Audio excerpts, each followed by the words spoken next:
Live. There we go. We are now live. Woo! Now, what if I put something? What if I put something up that we don't own?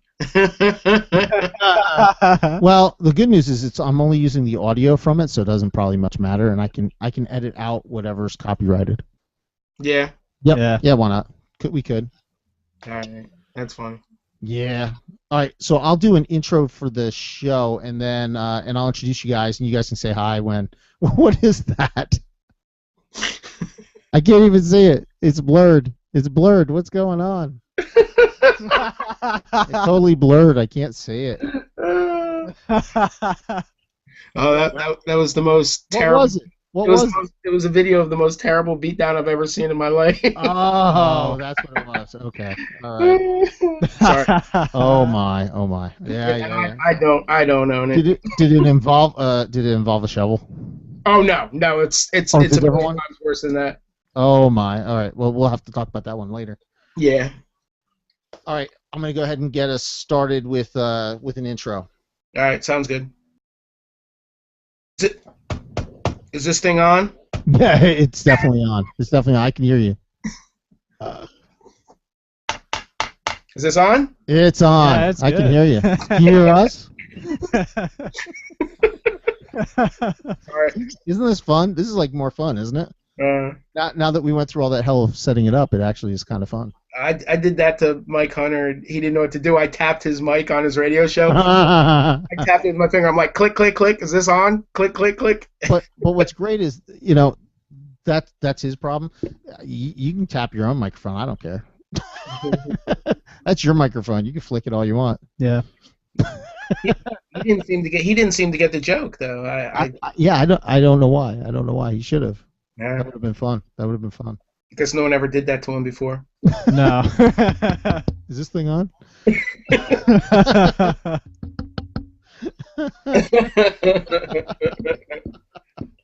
See, that's hilarious. I don't know why you didn't do You that. should start every show like that. I love it. I can't help it.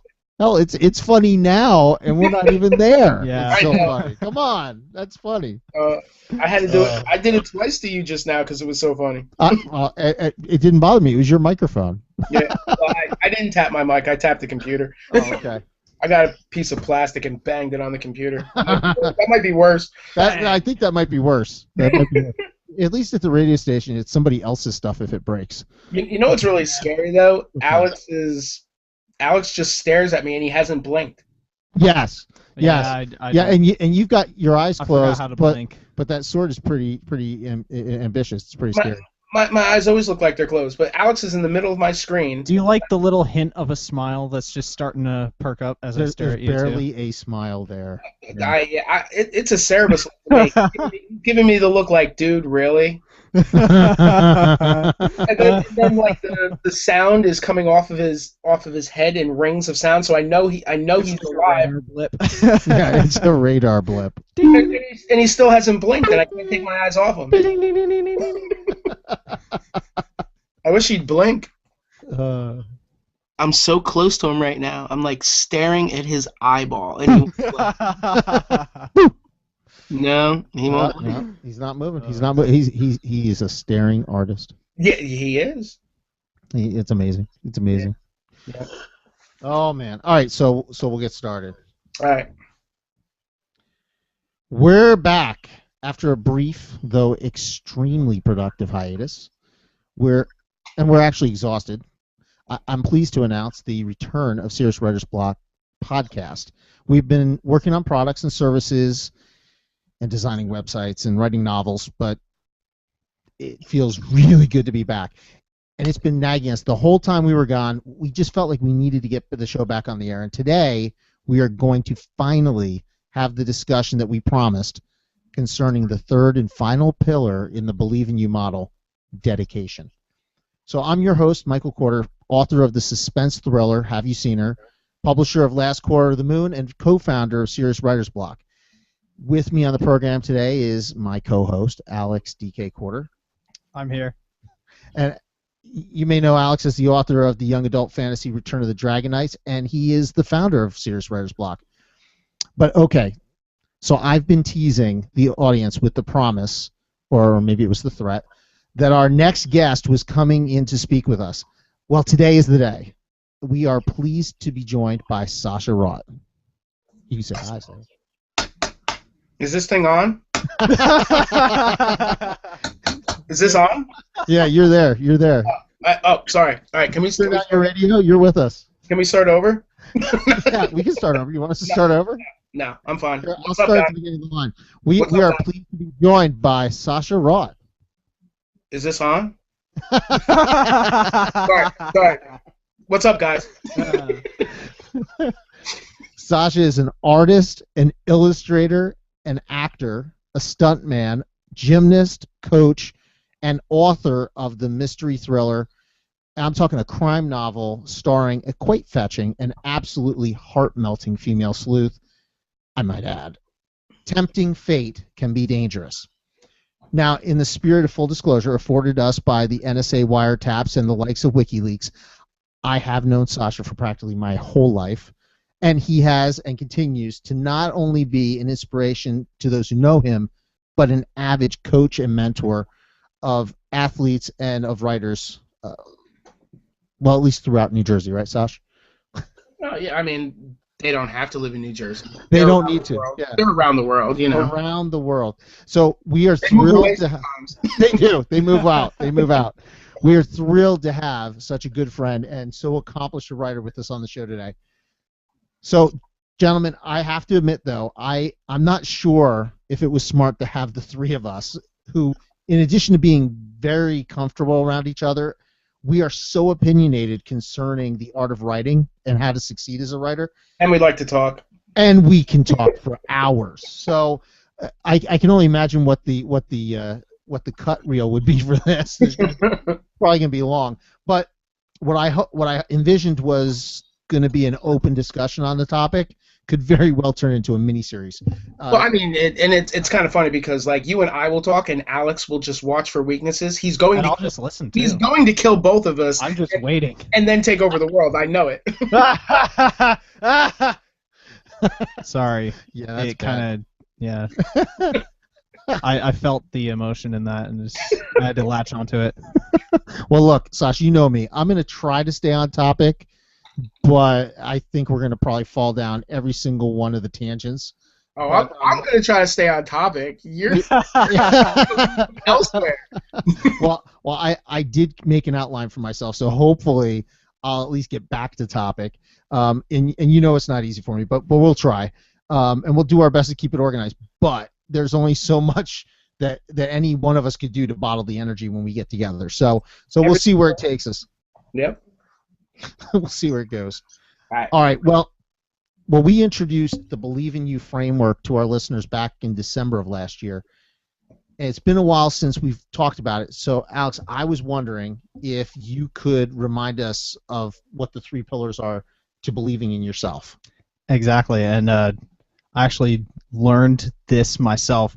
It's funny, when you're writing, sometimes those things that you think of as inspiration, or I didn't know I had that in me, they come to you as information that was in you, but you didn't know you knew. And this came to me the way that I need to conquer some of my problems, one of which was believing in my ability to do things. There's three things that you need in order to do that, in order to believe in yourself and be able to accomplish a goal. And the first one is motivation. And motivation is your why. It's why you're going to be able to do this. The second one is passion, and passion is your what. It goes in tandem with motivation because your passion or your love of this or why you're doing this is enough to tell you, this is something you need to do. It lights a fire under you. It does, and I liked how sometimes passion is described as a fire or as a burning. They have medicine for that. Well, I just want to say that even though I'm with you guys like almost every day, this is the most that I've heard Alex speak. So I'm feeling like very strange right now. I'm that Is guy you who feel, just Alex? in the corner Is that listens you? and No, actually, I hired someone with a very similar voice, and he's speaking for me right now. It's actually Jared. Jared came Is in it? Yeah, to it's actually pretend he my was brother. Alex. Yeah, because like Uh, usually Mike and I are talking, and then you're listening, and now I'm listening, and I don't. It feels very uncomfortable. I don't know how you do it so well. Yeah, I don't know if I like this. Actually, it's pretty cool. Thank you. All right, go on. Sorry. Already we're off topic, but no, that's okay. Dedication is the third pillar, and dedication leads to how. So we know that we have a reason why we want to do this. That's your motivation. There's a reason that you want to accomplish this goal, and maybe for writing, like to get your story out, you want people to read it. You have a message to share, or you want to leave a lasting legacy for your family. Or do you just want to go to writers group and upset people by what you read? Not yet, but I'm going to. I know you're going to, Sash. I know. It's coming. It's coming. And it'll be well deserved when you do it. They're not going to be ready because it's going to be the most terrible. They're not ready. They're not gonna like it. But I'm just telling you guys and telling everybody that's listening that I have given myself 5 weeks to amply warn them. So every week for 5 weeks, I'm telling them that something terrible is coming. So when it comes, they can't say there was no warning. They at least had 5 weeks worth of warning. Yeah, spite is an interesting motivation, and it can definitely spurn some passion. and if you're dedicated to it, like Sasha, 5 weeks later, he waited 5 weeks to do this, and then he's gonna let that hammer fall. That's awesome. Well, thanks, Alex. I also want to real quick just remind our listeners that if you're interested in hearing more about the framework, and you want to listen to our archived podcasts, you can find them on the blog, which is seriouswritersblog with a G .wordpress.com. So why don't we move into talking about dedication? Can you hear me chewing? No. I'm just, No. In fact, if you want, I'll cut that piece out. No, that's fine. Can you hear me chewing? No. I want them to know that I am skilled at eating without them knowing that I'm eating. Oh, okay. Because I'm eating right now while you guys are talking. See, that's dedication. He's eating while he's doing the work rather than taking a break. All right. Well, if I think about dedication, I thought first we need to answer the question, what is dedication? And I kind of hate it when people just look up a definition in a dictionary. So instead, I just wanted to share what I think dedication is, and then kind of give you guys the same opportunity. So in my terms. Now, wait, are we allowed to discuss and talk like we normally do while you're telling us? Sure. I only have a sentence though. Yeah. Mine's only a sentence. It's not a paragraph. So it's a good thing that I interrupted you before. Otherwise, no, otherwise you wouldn't. Otherwise, I wouldn't have been able to interrupt you. Okay. You'd be like, what just happened? Sorry. That's the shortest. Yeah, why'd you stop talking? That was the shortest explanation ever. So in my terms, to me, dedication is a willingness or desire to do whatever it takes to achieve a goal. It's just that simple. Yeah, exactly. What do you guys think? To add on to that, I always thought of it as the willingness to sacrifice other things so that you could achieve that goal. I like because in this life we are sacrificing our time all the time to things that we want. And I think that's one of the things we have to sacrifice. And I mean, there's going to be things that come up and say, I'm going to get in your way of achieving that goal. And sometimes you have to sacrifice those. I think that I've been set up because I think the two of you have prepared, and that I'm just going to have to. So I'm thinking that I've been set up here. You know, well, it does help that I have the outline in front of me. I have nothing in front of me, so I'm kind of in the same boat. Alex is kind of in your boat. He has nothing in front of him. Something like, regardless of whether we're able to curse, shit, I allow shit. But anyway, I'm calling bullshit, Alex, because you live with him, which means that you've prepared in tandem and you bounced it back and forth, and you can look over his shoulder at his outline. So no, you can't say that you're shooting from the hip. You would have to get on He's your all phone outside and then dial into this conversation. he's all the way on the other side of the room though, so it is kind of interesting for him. If he can look, if he doesn't, you do have 20/10 eyesight, so I really maybe you can't do. read it. That's a shame.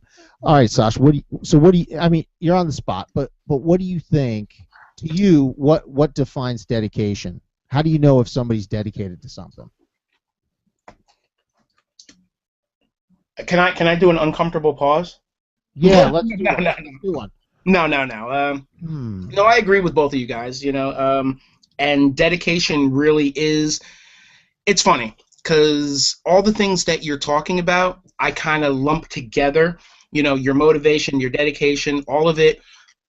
I put together and then I let it loose in my little bowl of you have to win, and then I let the have to win take over all the other categories. So in order to be the best, in order to be the best that you can be, in order to win with dedication, you have to want it more than anything else. So you're going to be willing to do what it takes regardless of the ramifications, regardless of what it means. If you need to finish your piece, then you're going to stay up all night and finish it. Who cares if you lose some sleep? Because you're so dedicated that you have to get it done regardless, no matter what, in lieu of anything else. And I like that you have to want it more than anything else, right? Because I think Alex defined it as sacrifice, but you really put it as it's a choice. Oh yeah, it's always a choice. Always a choice, right? Yeah, that makes sense. Do I want this or do I really want to sleep? Because you can string it to, I believe that humans, right there's a shortcoming. But anyway, I believe that humans always do what they want to do, and when you look at it, they say, "Oh, I hate my job. Oh, I'm going to quit my job." Oh. But they don't quit their job. Why do they not want to quit their job? Because they don't really want to quit their job. And you're like, how can they want to quit their job from the deepest, darkest part of their heart and then have me say, you really don't want to quit your job? If they wanted to quit their job, it wouldn't matter that they wouldn't have any money. It wouldn't matter that they couldn't pay for their house. It wouldn't matter that they couldn't pay their car payments or their phone payments. They would quit their job. But in the end, they really want their car, they want their phone, they want their house, and the only way to keep those things is not to quit their job. So they don't quit their job. Therefore, by default, they don't want to quit their job, so they're not doing what they really want to do. And it comes back to that with dedication. If you want to finish a book, because this is kind of serious writer's blog, so we're talking about writers and writing. If you want to finish your book, you're going to finish it no matter what. And if that means no sleep, if that means, you're going to sacrifice everything in order to do what you want to do. And then that's what I view the dedication is. You're going to do it no matter what, and with casual disregard for everything else, your health, your well-being, what have you. All right, there you go. No, it's good. Totally, I like that. I don't think I know anyone who could put it better than that. That was really great, because it really is like, dedication is one of the most important pillars, because it's going to set us apart from the people who are just playing at it, right? Exactly. It's going to decide right there if we are willing to dedicate ourselves to this. That's when we become a serious writer. Yeah. I always think of writing as a marathon, right? Because of all the races that you could run in your life, writing, if you're writing more than just a short story or something that takes you a day or two to do it, you're going to spend well, hopefully sometimes you can spend 3 days writing a novel, right? But we'll get to that. But usually it's a long commitment, and there's a lot of people that get on that starting line, and they're starters, and it takes a lot of courage to start writing. So I give them that, but at least you give them something, because I wouldn't give them that. Starting. Well, yeah. Starting's hard because for me, I think it's hard because people can make so many different excuses in their lives, but there's a lot of starters. The problem is that over time, those excuses and those things that get in the way, even though they start, they don't finish. and so really, I mean, what you have to ask yourself as a writer is, are you a starter or are you a closer? If you can finish the book, that matters. If you just start the book and you never do anything with it, what did you do? You wasted your time. Yeah, I like your whole marathon, because if you think about what I just said, and then you think about a marathon, that marathon takes a lot of time. And so while you're running a marathon, like, you can't do anything else. You're jogging along hour after hour, and if you suck, that marathon's going to take a long time. And Yeah, so no, that's true. and so you're running hour after hour, and you're passing stores that you want to go in, you're passing girls that you want to talk to, you're passing, cars that you want to stop and look at, and you can't do any of those things because you're dedicated to finishing this marathon. And so you're giving up all the things that you want to do, but you want to finish the marathon more than you want to stop and look at the car, talk to the girls, and go in and go to the bathroom. I mean, if you're really dedicated, you're going to have to wet yourself while you're running this marathon. That's why you dump the water over your head, because nobody notices you wet yourself. Well, you know what else? The other reason I like the marathon one is, in other races, if you're running a sprint, you don't have to sacrifice as much time. Yeah, well, you don't have to sacrifice much time, but you also don't help other people either, right? Like, if you're in a sprint, you're trying to beat the guy next to you, and if they fall, you're not going to really run back to help them necessarily. So I'm sure some do, but there's not a lot of time to do that. No. But at a marathon, if you see someone collapse in front of you a few feet before the finish line, time after time we've seen people. Now, they might go and step over the line before they come back, but they come back. They do help the person up, and they will carry the person on their back to help that person cross that finish line, because it was such a valiant effort. That person deserves to finish. And I think writers do that too. If you get in with the right writers, they typically will be more than willing to help give you critiques, or to give you inspiration.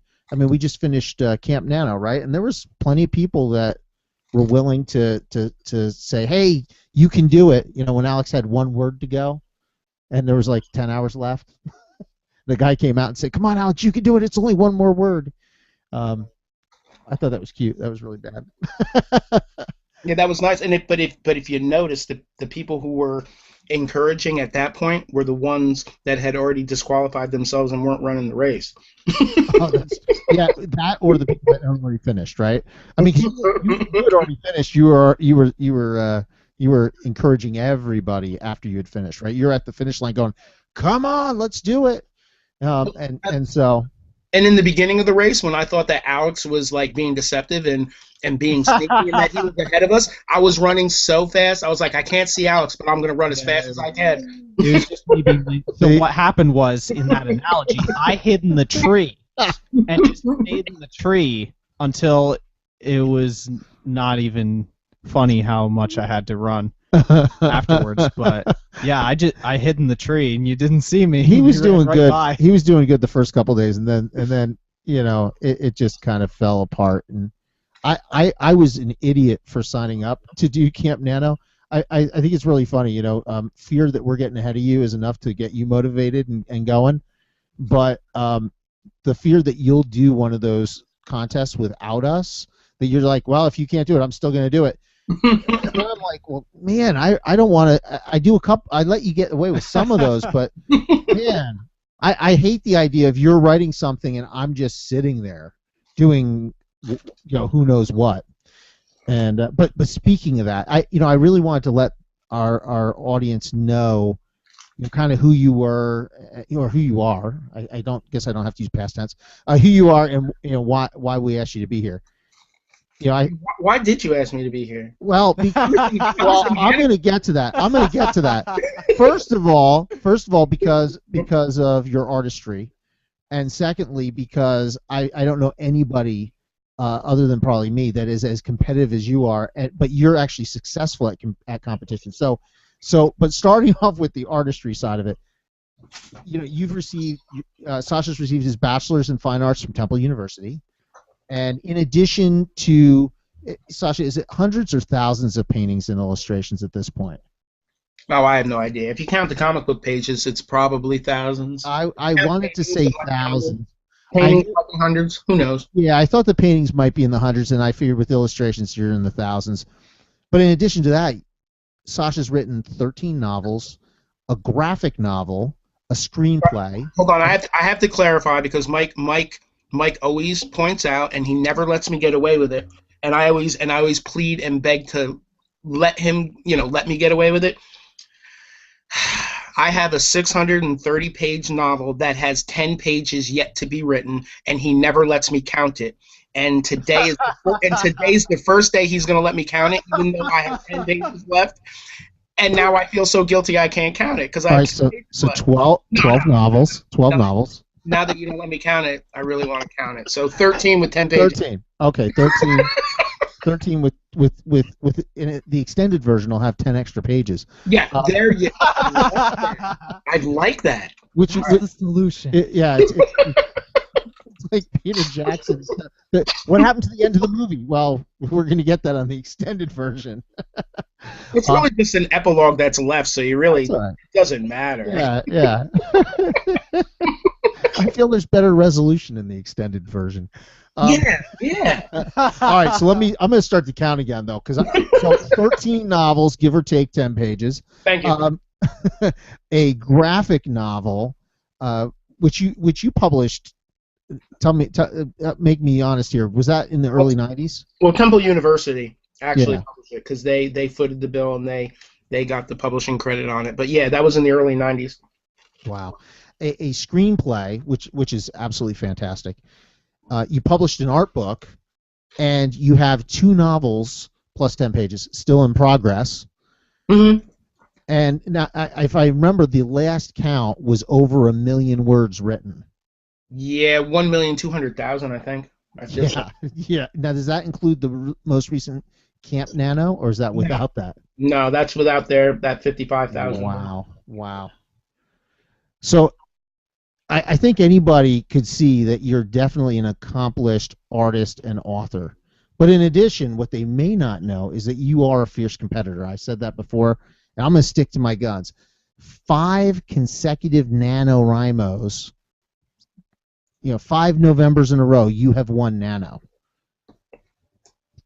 3 Camp Nanos you've won, and 2 3-day novels that you finished.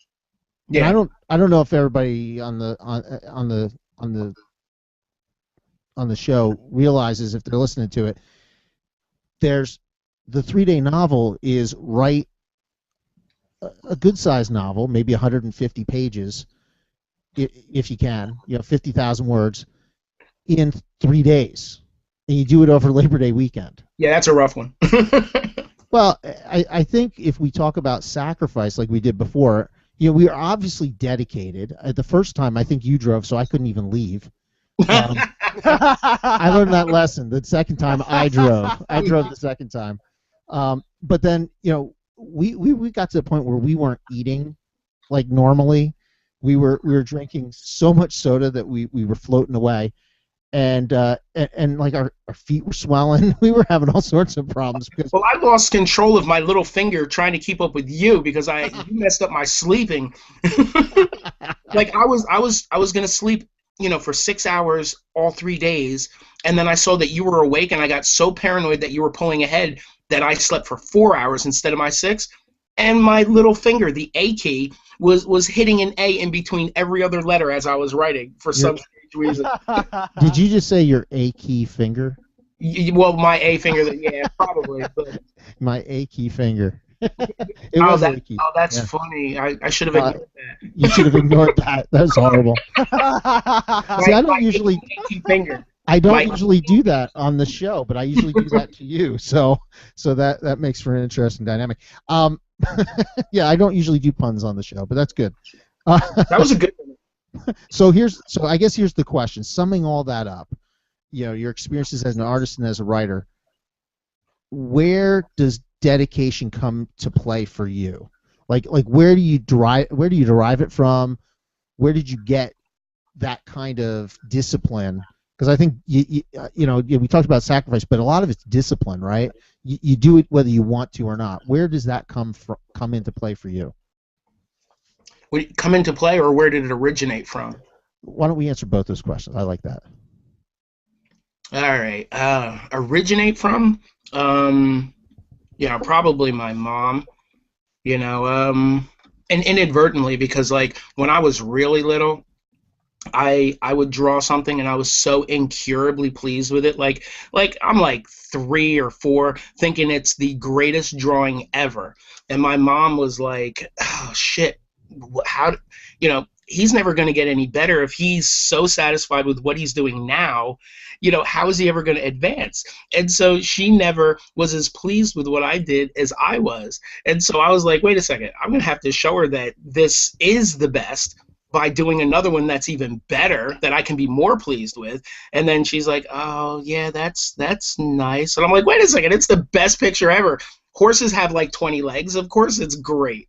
Because it was probably only 6 legs, because later in life I always told her that I was drawing Odin's horse, Sleipnir, and he has like a bunch of legs, but I didn't know that, so that's kind of like making the horse fit the horse that I drew, whatever.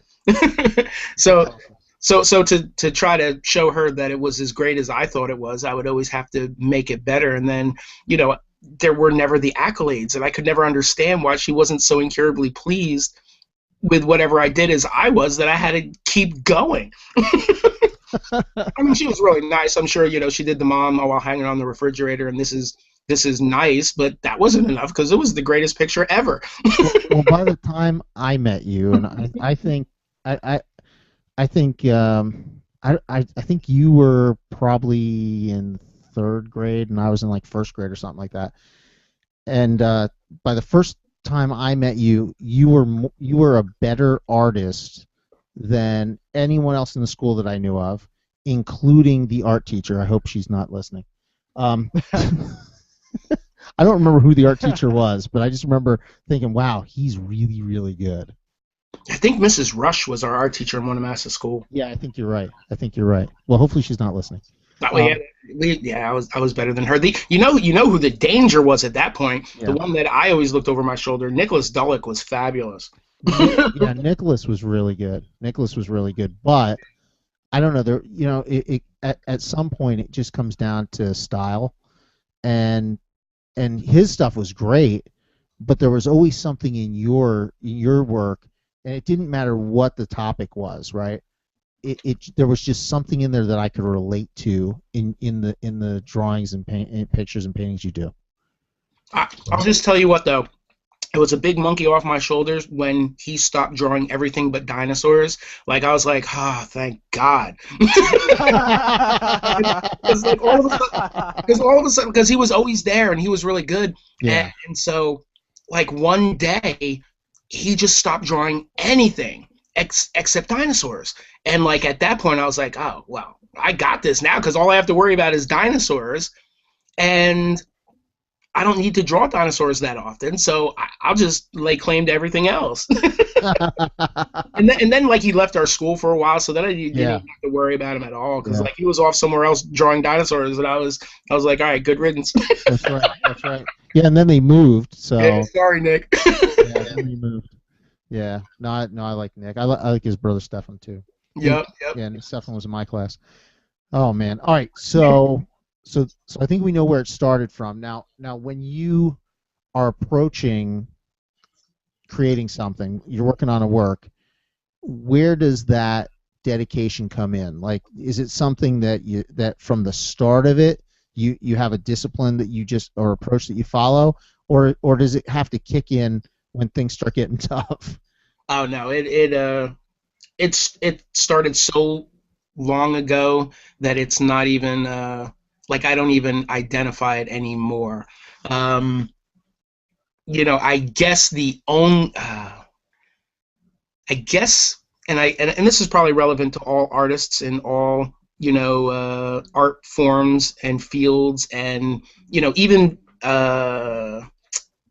things that aren't considered art. Like if you look at Kung Fu. So Kung Fu is a good one to draw in here.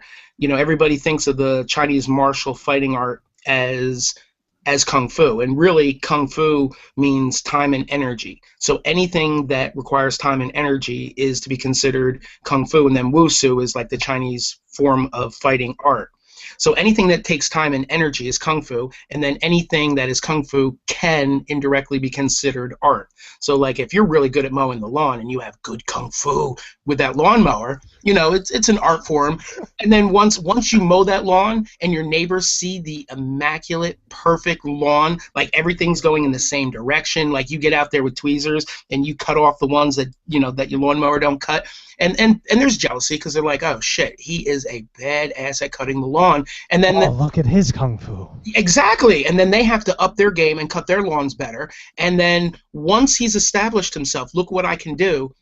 He doesn't want everybody else to mow their lawns better, so he has to do a better job. He has to raise the bar, And so to be once you start raising your own bar, then you outdistance your neighbors, your lawn looks better, and then you raise the bar on yourself, and eventually you make your lawn so good that they can't keep up. And now you're no longer competing with them, you're competing with yourself, and you're the benchmark. And then once you get to the top of what you consider to be perfect, then you have to look elsewhere because you outdistanced your neighbors. They're nothing. They got discouraged. They gave up. They're no longer cutting their yard. They moved away because they don't want to have to compete with it anymore. And then you go online, you look around the world, and you find, like this little Tibetan guy who has a perfect lawn. Now you have to compete with him. And the same thing happens with writing and with drawing. Once you've outdistanced those close to you and you're setting your own bar, you look for whoever the best in the world is, and then there's always someone to chase. And if you want to be the best, you can always find someone better to chase, and then the pressure is always on. So if I'm going to do a painting, I'm like, crap, there's that guy, that girl, that whoever doing something that's fabulous off wherever they are, and so now the pressure is on not to do something subpar. And if you do, don't ever let anybody see it. Yeah. No, because this works for everybody, because we go to group and people bring things that are 4 novels too early. That's being kind, because really it's 5 novels too early, but I'll just say 4, being nice. And 4 novels too early means that you write this novel, you finish it, it's crap, you throw it out, you write your second, it's still crap because you have no talent, you have to throw that out. The third one is still crappy because now you have a semblance of skill, you still have no talent. If you don't have any talent, you're never going to get talent. So now your only hope is skill. So then you throw out the third one because it has a modicum of skill attached to it. Then you do your fourth one. Okay, it's skillful. It's getting to a professional, non-talented level. Throw that out. You write your 5th book. Now it's skillful. It's adequate. And now you can let someone see that book. These people are bringing their first books, and they really need to throw some of those out. But anyway, that being said, if you produce something that's subpar compared to anybody, just hide it. Hide it. Give it to your mom. Your mom can hang it on the refrigerator, like with a big magnet. Manuscript magnet. Yeah, you put that magnet on your manuscript and you hang it from the freezer, and your mom likes it. Yeah. So the pressure is always there because there's always somebody great somewhere. And as soon as you're pleased with your stuff, whatever it is, go find someone who's great. Then you won't be pleased, and then you'll have to up your game again. So it's always a race. I hope that was kind of relevant. Absolutely. I think it was. Absolutely. Now, just as a second aside, so on top of being an artist, both a painter and an illustrator, a writer, and also having been an actor and being a stuntman, you also were a gymnast and a gymnastics coach. And so I just wanted to highlight that too for our listeners. So you were the most decorated gymnast all around in individual events in the history of the Garden State Games. 2-time regional and national champion, and as a coach for elite girls, you had 70 state championship titles. And by titles, I use your definition, which is first place, number one, gold medal winning winnings. Yes, I stole that off your bio. That's funny. 20 regional titles and 14 national titles. So on top of everything else, on top of being an artist and all that means, and the type of creator that you are in that realm, you're also an athlete, and you express yourself through putting your body through the paces that you have to, and the mentality that you need in order to be successful as an athlete. And you're a fierce competitor, and then you also give back and mentor and coach other athletes in how they can succeed, and it just shows right through. Those titles tell the story, right? So how does that come into play? How does dedication come into play, both as a writer and as a coach of writers? How do you take what you've learned as an athlete and as a competitor? How do you use that to help make the writers that you work with better at writing?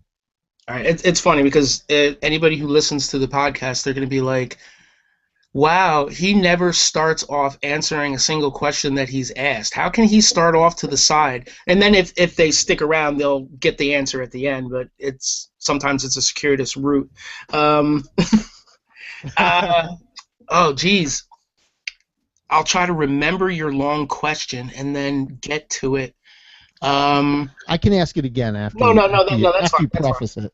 Yeah, that's fine. Yeah, all of those things I treat in the same manner. I almost put the same attributes like dedication that we've been talking about since we started this. I put them all in the same like toolbox, and I use them for all the different things. So like if you're an athlete, you know, you have to want to win. You have to have the dedication to give up anything that's gonna get in the way of you winning. As a writer, you need to, you know, finish your book, you know, and be successful and be better than everybody else. So you have to sacrifice anything that would get in that way. You know, to be a coach, which is a little harder because now you have to force people to give up what they love in order to succeed at what they say they want to succeed at.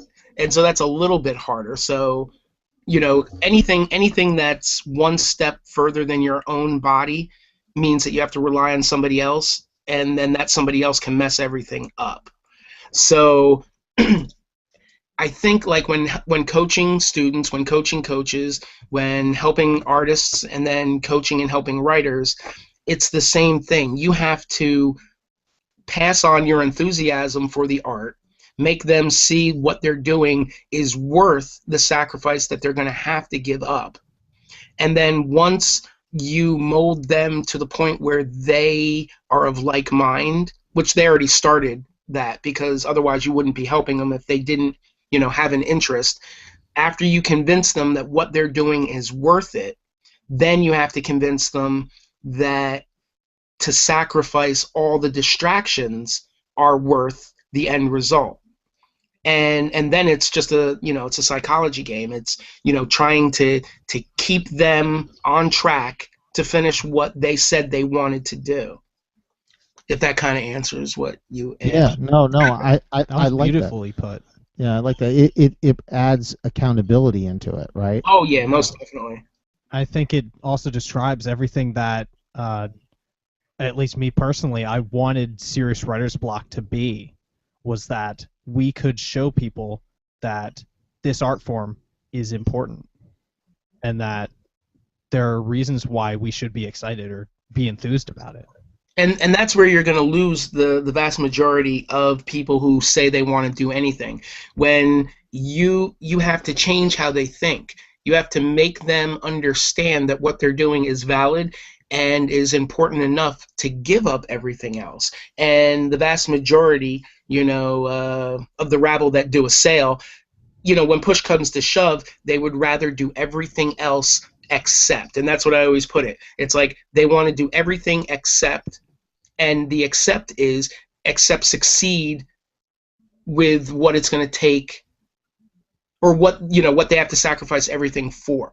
They want to check their email rather than write. They want to, go play with their friends rather than write. They want to go eat rather than write. They have to check the internet to see if somebody else somewhere is doing something significant rather than do something significant themselves.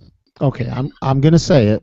All right, go for it. And I know with this group that this is an inflammatory statement, but it needs to be said. Oh, geez. Life intervenes. Oh, God, what kind of fool would come up with that? you went there. Well, What kind of idiot would ever use that as an excuse? so yeah, no, right? I mean, if you think about when you leave this world, odds are you're not going to say, "Man, I wish I spent more time working," or "I wish I spent more time watching TV," only to have my shows canceled. You're gonna at the end of your life go, That's a pretty "Man, hard cancel too. Like I canceled wish." by death. Yeah, canceled by death. There's been shows like that. So I guess why would writers let other things get in the way of writing? I mean, Well, if people really are writers, why do they let other things get in the way? All right, I'm gonna just go out on a limb and I'm gonna say that life doesn't intervene. Okay, something has to be off to the side in order to inject itself to be considered intervening. Life is a constant. Life is an oppressive constant that's always there. So it can't intervene because it's always there. You can't say, oh, wow, I had no life and then life intervened. No, you had a life. You might not have liked it, and it didn't all of a sudden come along. Other things came along. Life is a constant. It's always there. All the distractions are always there. It's how you deal with them that separates you from everybody else. And you can't, if you have a family and you have a wife and you have children, you can't just drop them off and hide them, but you can't relegate them to, oh, they intervened because they're really my life. No, they're always there, and it's how you deal with it, and it's how you compartmentalize all the things that need to be done, and you get done what has to be done, which is your responsibility. And if it's your wife and your children, that's your responsibility. You take care of them because they're there. They're not intervening. They're not, oh, life intervened. They're a constant. You take care of them, and then after you take care of them, what's left over is what you have to work with, and then you do what you need to do. There are people that will throw their wife and children aside. You hear about all these famous artists all through time that, usually it's a man, and usually they say, oh, he's a terrible womanizer because, oh, he had this girlfriend, he had that girlfriend, he had this girlfriend, he had that girlfriend. Yeah, they're throwing those things away because they're not going to let their wife, their mistress, their girlfriend get in the way of their art. And there's many, many famous artists that, if you look at history, they did that because they were not going to let the important things get in the way. And I say family is important because it is. So you can throw that away. But if you choose not to, then you have to make the most with the time that's left to you. That's right. That's right. I mean, reality is your family sleeps. And that's when you're right. That's when you're right. And they expect that you're probably going to spend 5 to 10 minutes, maybe 15 minutes in the bathroom at different times during the day. And most of us have laptops or pads of paper or whatever, and we could write or we could plot or we could do any number of things that we need to do in order to progress our creativity and our writing. So yeah, I'm with you on that. And the ones who put their art first generally don't get married, generally don't have all the distractions because they've steered clear of them. But if you do have them, then it's incumbent upon you to take care of both. Yeah, there was like a glitch when you said distractions. It sounded a little bit like Max Headroom. It was really cool. I'll see if I can repeat that. Yeah, it was really cool. Max. Max. So, nobody listening knows who Max Headroom is. Yeah, well, we did. Now watched him. just I'd like us to think for a minute. when I think about when people say things like life intervenes or I would have done it, but, and they have that big but, the one that should have a comma in front of it, but most Yeah. people don't know it belongs there. But that's a different podcast topic. How does fear play into the narrative that we tell ourselves when whether we're conscious or not, we're deciding, hey, I'm not going to fully dedicate myself to achieve my dream of writing? So how does fear play into that? That's open. Either of you can jump on that. I've been talking a lot. Alex can talk if he wants. Mike, you can talk too. I've done a lot of talking. I should have brought water in here. Yeah, and fear, like, it rules a lot of, I guess, sometimes the decisions that we make. Because one of the greatest fears is fear of the unknown. So not knowing whether we can do this or whether, people will want to read it if it's a book, or if you'll be successful in it. Sometimes not knowing that you'll just not do it because that fear drives you. Well, it's funny. You're absolutely right, and especially with sports, and even more so with gymnastics, fear is a big deterrent. Because like in gymnastics, there are things that can kill you. You go to do your routine, and if you're at elite level, especially if you're a male at the elite level, there's several points in most of your routines where you can die. If you watch high bar with men's gymnastics, there's generally 3 release moves that you could die on in your routine, and then at the end of the routine, when you're the most exhausted, when you think you're going to die because you're so tired, you have to do a dismount that if you mess up on, you could die. And so, three to 5 to 6 times in any given routine, if you're at the elite level, you can die. And so, fear of death, nobody wants to die, especially in front of a lot of people, even though if you have to go, it's probably the best place to go, But anyway, well, that's a topic for another group. But, sorry, well, didn't mean to say that, but, but if ever someone's going to be afraid, it's going to be when death is, the not choosable alternative. Now, writing, you don't have to worry about dying because, your pen isn't going to, fumble out of your hands, hit the corner of your laptop. Your laptop isn't going to fly up and hit you in the head, and then you're going to fall off your chair and break your neck. I mean, I guess it could happen, but it probably won't.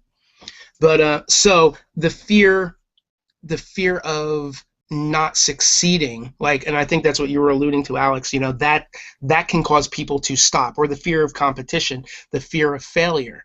And what I have to what I tell a lot of people is, I don't care. Like, there are some people who are fearless, okay? And if you're born fearless, it makes a lot of things very easy, because I don't think I have a proper,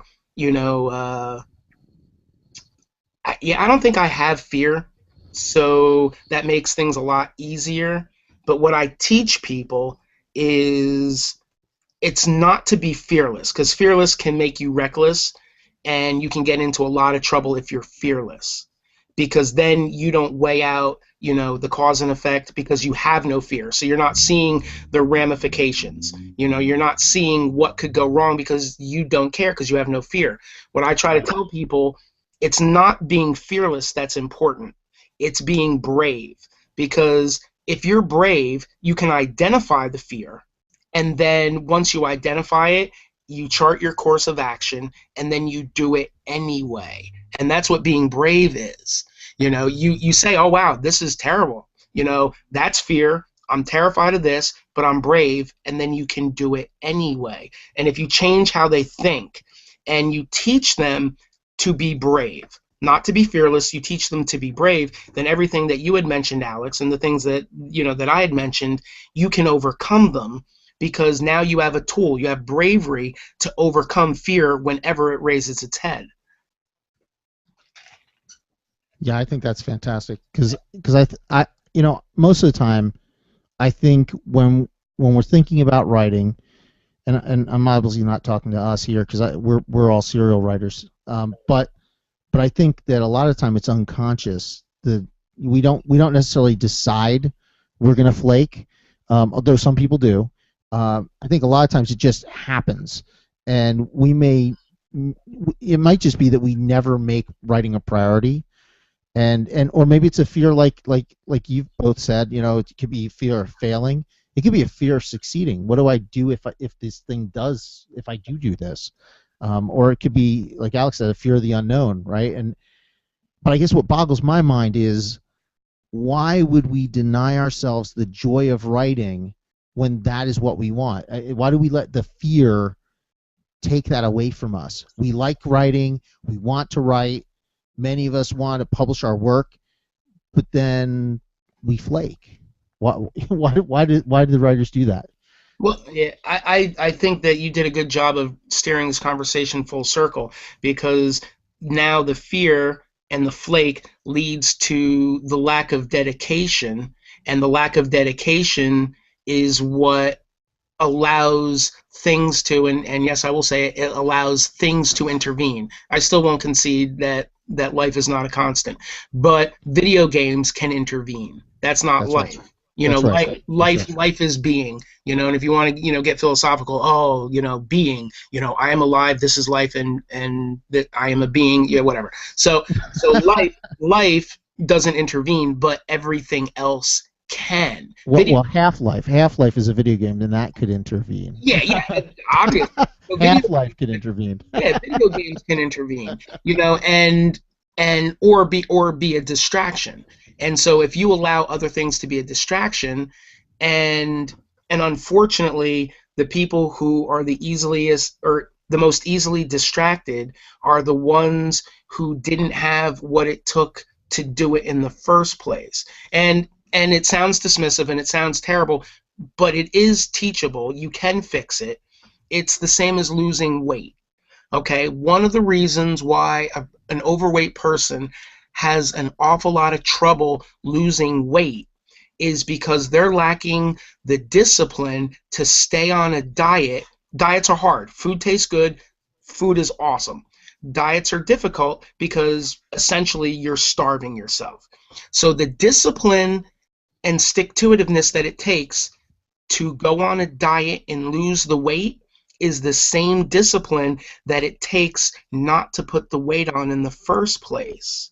And now this isn't everybody, but by default, if they're already heavy, they prove they didn't have the discipline not to put on 500 pounds. And if they didn't have the discipline not to put on 500 pounds, they don't have the discipline to starve themselves to lose the 500 pounds. So if you put that to writing, if they really, the reason they haven't written a novel is because they haven't learned to be disciplined enough to start, work on, and finish a novel. And then, why are they so easily distracted so that they don't do it? Well, if they had possessed what they needed to begin with, they would already have finished their novel. It's like a catch-22. It's an evil circle. Yeah. No, and I like the relationship between the love of food and the hate of diet, because I think the same thing happens in writing, right? Oh, yeah, most definitely. We love the hollow, calories that come from filling our lives with escapist things like watching TV or hanging out with friends or even just doing things that we know we need to do, but we never get around to writing as a result of them. And so I kind of like that. If you have to have the discipline to say, I will starve myself of some of those normal things in life in order to commit to my writing and dedicate myself. Oh, most definitely. And it's hard. Everything's easy when it's easy, and then everything's hard when it's hard. And without the discipline to help you through the hard points, it's never going to be easy. I mean, it sounds funny, it sounds like a joke, but it's true, because starting a book is easy. You sit down, you type a couple words, you have started. Now, in the beginning, the first month, you might be enthusiastic. You might write 80 pages. That's what I tell people. 80 pages is where a dedicated first-time wannabe gets to before it's no longer fun and they're not excited anymore. Then the next 200 are going to be a big pain in the ass, and you're not going to want to do them. If you only have 20 pages left, now it's downhill and you're happy and you're excited again because you're almost done. But that middle chunk, that's where the discipline comes in, and that's where it's work. Yeah, absolutely. Now you know that I love to research. So I wanted to use a quote, and I wanted to see what you guys thought of it. But I wanted to start by saying who the person was who gave this quote, because I thought, in honor of you being an athlete, I thought of another athlete who spoke on dedication, and it's probably an athlete that you might not think of speaking in this regard. But I don't know who said that. Yeah, no. I'm just gonna say it ahead of time. That way, I'm off the hook. Yeah, you might not realize who it was, but I was feeling, my competitive nature was making me feel really antsy and nervous because I needed to compete and get the answer. But I have no idea. I was thinking about making this a contest between you and Alex to see idea. who would figure it out first. But Alex has it because I have no idea. I take myself out of the competition. When Alex and I prepared together earlier, he already knew the answer, so I didn't think that was fair to you. So. And I already don't know. So, but I'll tell you who it is. It's Willie Mays. Wait. So in the beginning when I said that you and Alex had prepared together, I wasn't wrong. No, of course not. All right, we don't leave things to chance. Come on. I'm the only one shooting from the hip. Yeah. You're doing great though. You're doing great. Thanks. You're guiding me well. So Willie Mays, is obviously before Alex's time, but do you remember him playing? Yeah. Yeah, I mean, I never heard him speak, so I don't know what he said. So he played for the Giants. He finished his career with the Mets. Stayed in New York the whole time, and he shares the record. This is a funny record to own, but he shares the record for the most All-Star games played. It's him. There's three of them. It's Willie Mays, Hank Aaron, and Stan Musial. And I don't know how to say Stan's last name, but anyway, but all three of them have played the most All-Star games. Not only that, he was elected to the Major League Baseball All-Century team as their center fielder. Wow! Of all the center fielders they had, they took him, and here's why: he had a career 660 home runs, he had 12 Gold Glove awards. And he hit over 50. He hit over 50 home runs in 1955, and then came back and did that same thing again in 1965. Wow! Which is the longest span. 10 years was the longest span between home run seasons for any player ever. He's had 8 consecutive 100 RBI seasons, and there's only 5 people in National League that have done that. Mel Ott, Sammy Sosa, Chipper Jones, Albert Pujols, who's obviously still playing, and Willie Mays.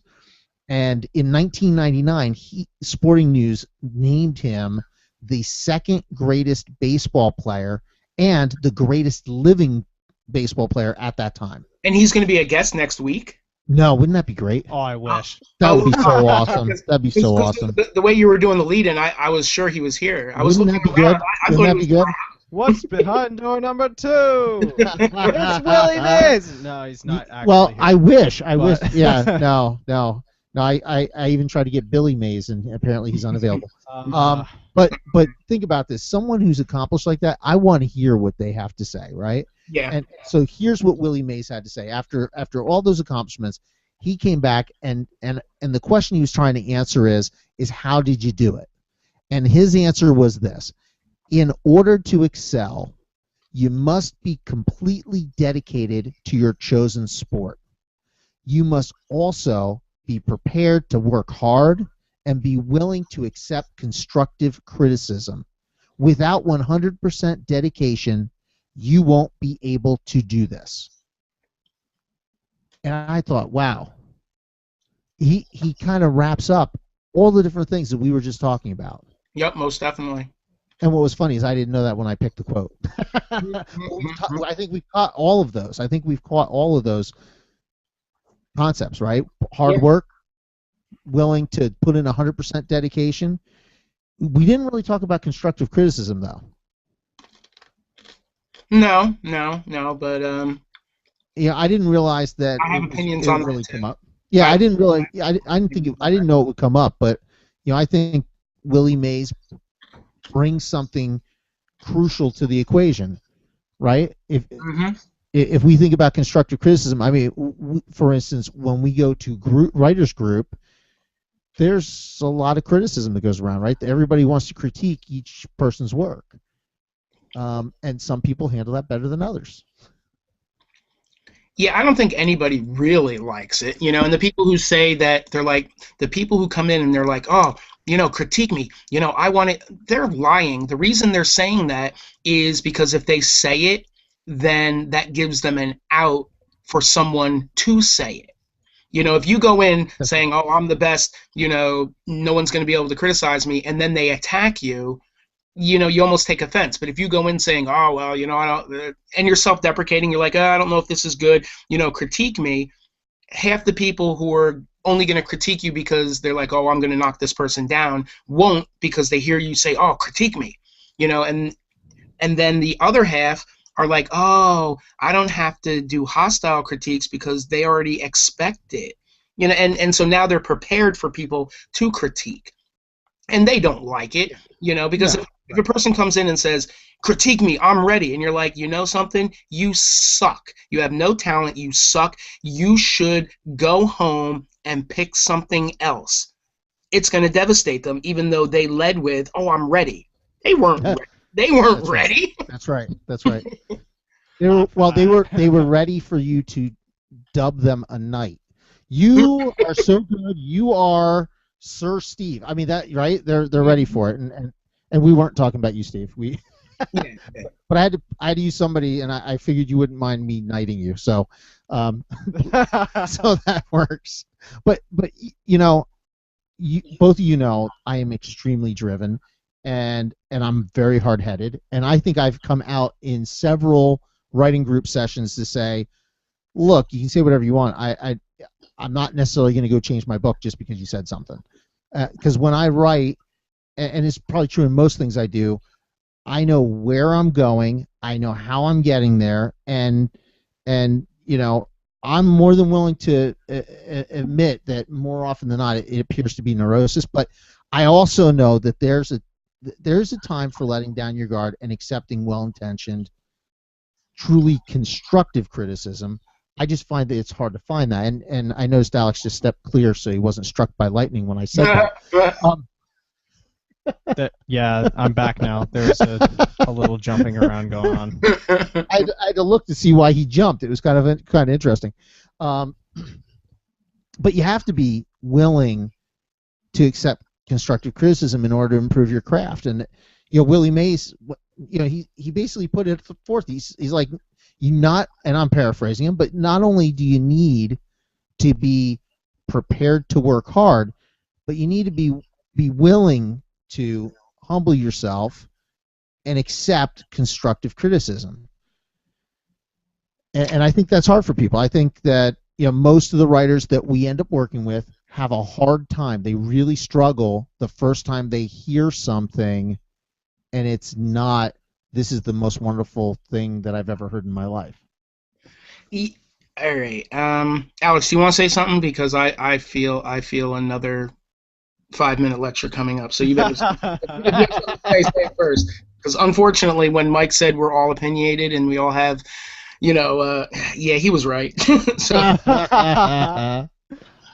Yeah, I was kind of the opinion that I was just gonna listen because this is great. You guys always bring something great to the table. Yeah, but so what were you saying about criticism the other night? On our way yesterday on the way to group, you were talking about the importance of critique. Do you recall that? You've slept since then, but yeah, I have. I can edit out this part of the conversation. But do you remember when we were driving, you were talking about sometimes you don't, you're not even sure if you want to go to group, but it's important to go because. and a lot of it's because you get to hear how other people are writing, and you get not only do you get to critique, but you get to hear the critiques of others. Yeah, I remember that now. Oh, okay, all right. Here it comes. Here the it comes. awkward pause. But no. Yeah. You can repeat it. I'll just cut myself out. You want me to go first? No, I'm only kidding. I'm sorry. Yeah, I didn't expect to have so much trouble with that question, but no, I remember is that sometimes you have to be really careful about judging whether criticism really is constructive or whether it's destructive. Because I know people who have listened to others who said something about their work and would just throw away whatever they were working on, whether it was good or not, and at the order of someone who maybe wasn't even qualified to tell them that or give them that criticism, or it wasn't appropriate. Like, just for an example, turning your book that's obviously not a teen literature book into teen literature and saying that in order to do it, I have to dumb down the language, which isn't true. Right. That is a problem, right? Yeah. After you're done writing the book, you don't want to do that kind of edit. People have told me that, your book, the idea's not original enough, so it's not going to do anything. And then I went and sold it anyway. Yeah, well, and it's doing well in sales. So obviously that not everybody agrees with that one person, right? Yeah, exactly. But at the same rate, that type of criticism isn't really constructive because you can't take it and do something with it. Exactly. And where was the help in that criticism also? Right, It's like they were telling you that your only choice is to just quit because it's not good enough. Oh, see, now that's starting to sound like Sasha, what he said before. Yeah, but I know Right, he's gonna come back and he's gonna have something great to say No, after weren't this. you saying that before, Sasha? That if you really told people, that was my hypothetical make believe. No, I know. No, but if you really told people what you thought, and yeah, because I think if you're giving criticism or when you receive criticism from somebody, and they are tactless in what they say, and they don't really give thought to how it'll help you, they just tell you that you suck. I think the reality is that doesn't help you get any better as a writer. Yeah. Now maybe they don't have time to indoctrinate you in why you should punctuate your writing, but obviously some periods would be good, right? And obviously you might want to break it into paragraphs.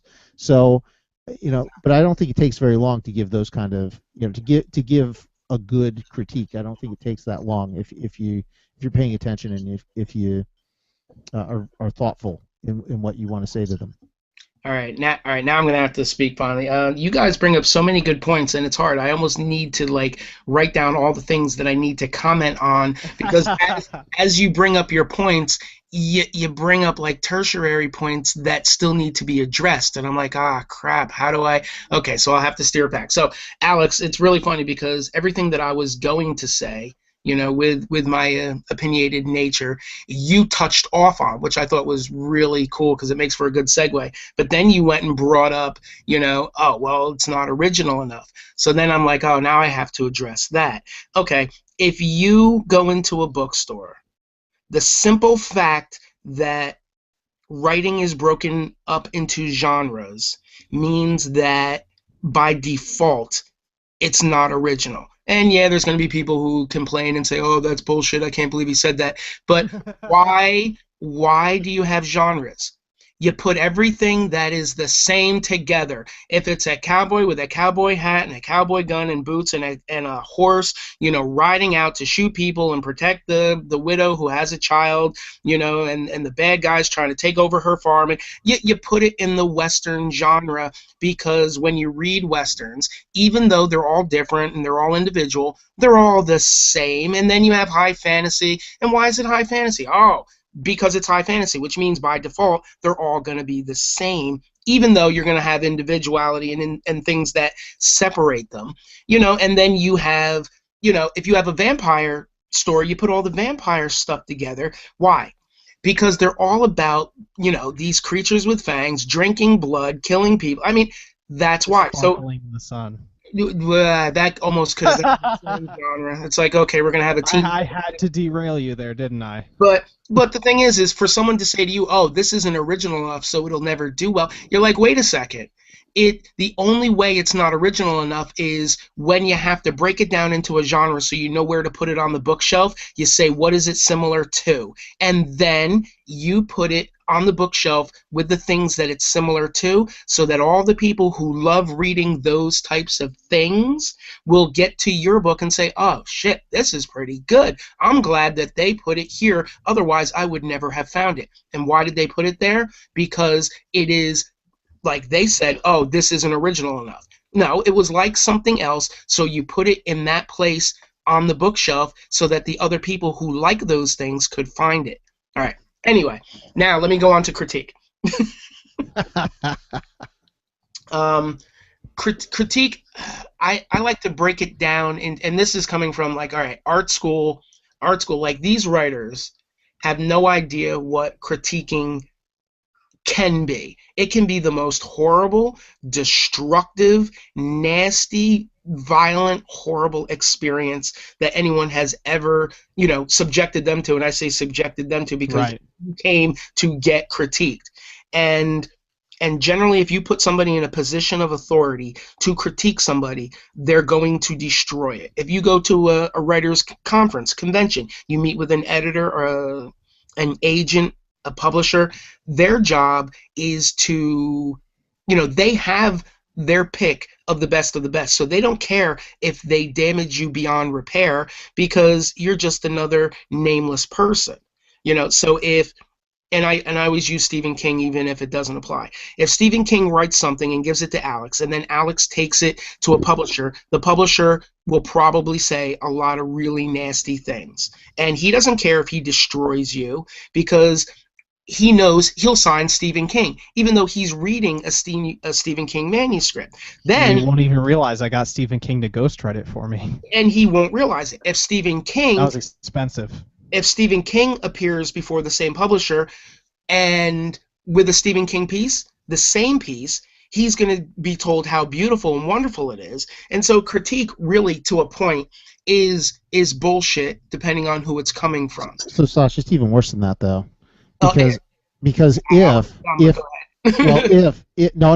was just going to say, but if Alex were to ghostwrite for Stephen King and Stephen King walked it into his agent, that's where I was going. It was the best thing he had written. That's how I even got though it's garbage.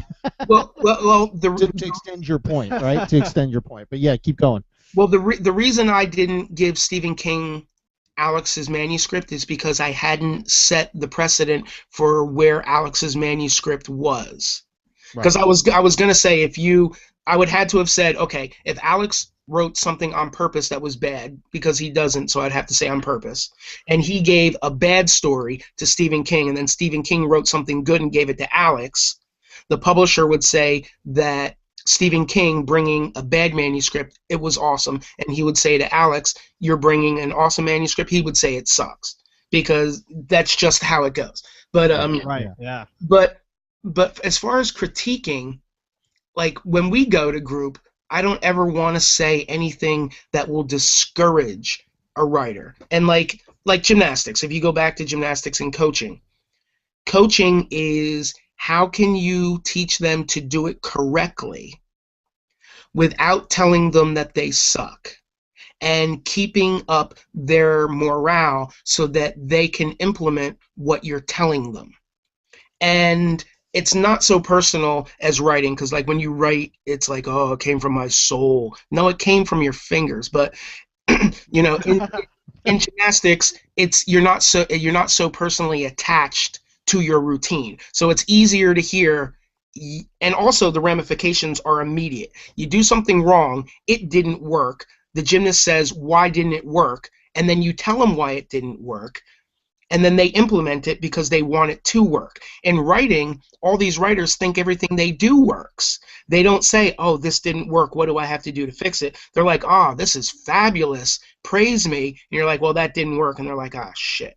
So, critiquing is it's a little bit different. But what I like to think is the first thing I tell anybody is you let all the information go into your left ear. And everything that everybody says, let it come in. When it gets to your brain, in between your ears, everything that's pertinent, everything that you can use to make yourself better, anything that is true or will work, you keep. Everything else, you let go out the right ear.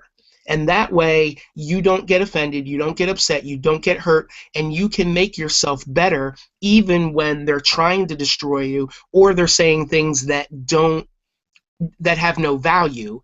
You know, if you can't find any value in what they say, then you keep nothing in the center. You let it go in the one ear and out the other. Then I don't know if anatomy works that way. You know, I don't know, but I like it because in what you just said, nothing came out my right ear because that's fantastic. Sorry, Think about it that way. I couldn't help myself. Well, no, anatomy, but it's different because there's a certain intangibility to critiquing, so That's it right. kind of That's circumvents the whole anatomy. That's right. But then you also have to. That's how you take a critique, any individual critique. But you also have to think about like all the axioms and the maxims, pearls to swine. If you're a pig, what's a pearl necklace? You're like, I want slops. I want to eat something. What the hell is this shiny thing? Who gives a shit? And if you break down pearls to swine, that's what it really is. You throw an old corn cob to a pig, you mix with some butter and some, undefinable substance.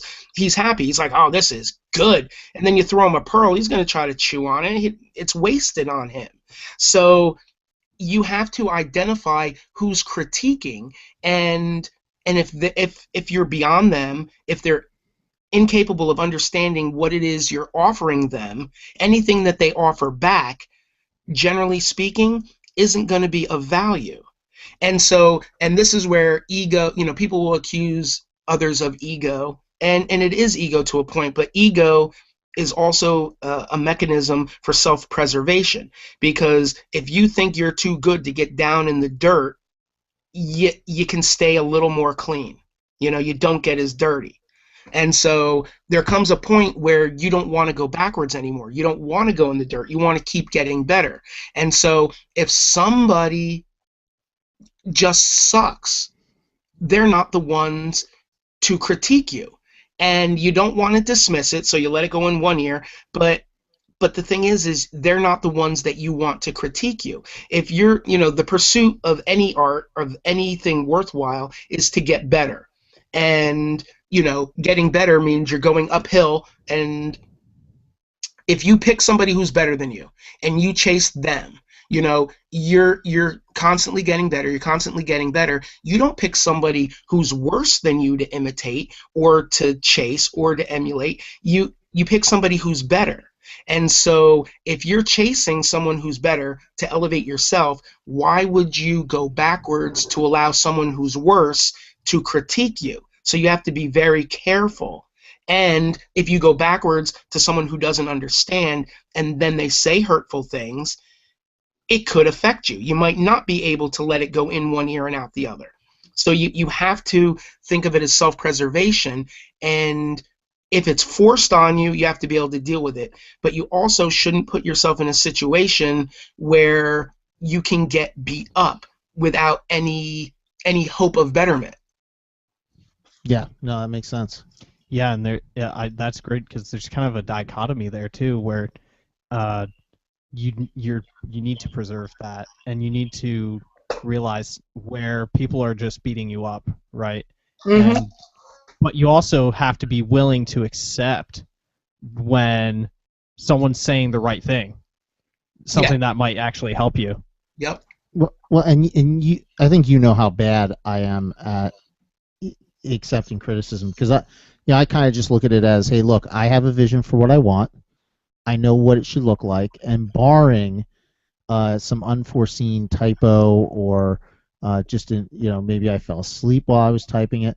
You know, I write exactly what I want to write, and hopefully it makes sense to people, and I've been pretty lucky in that. But a great example of a really constructive form of criticism just happened last night, right?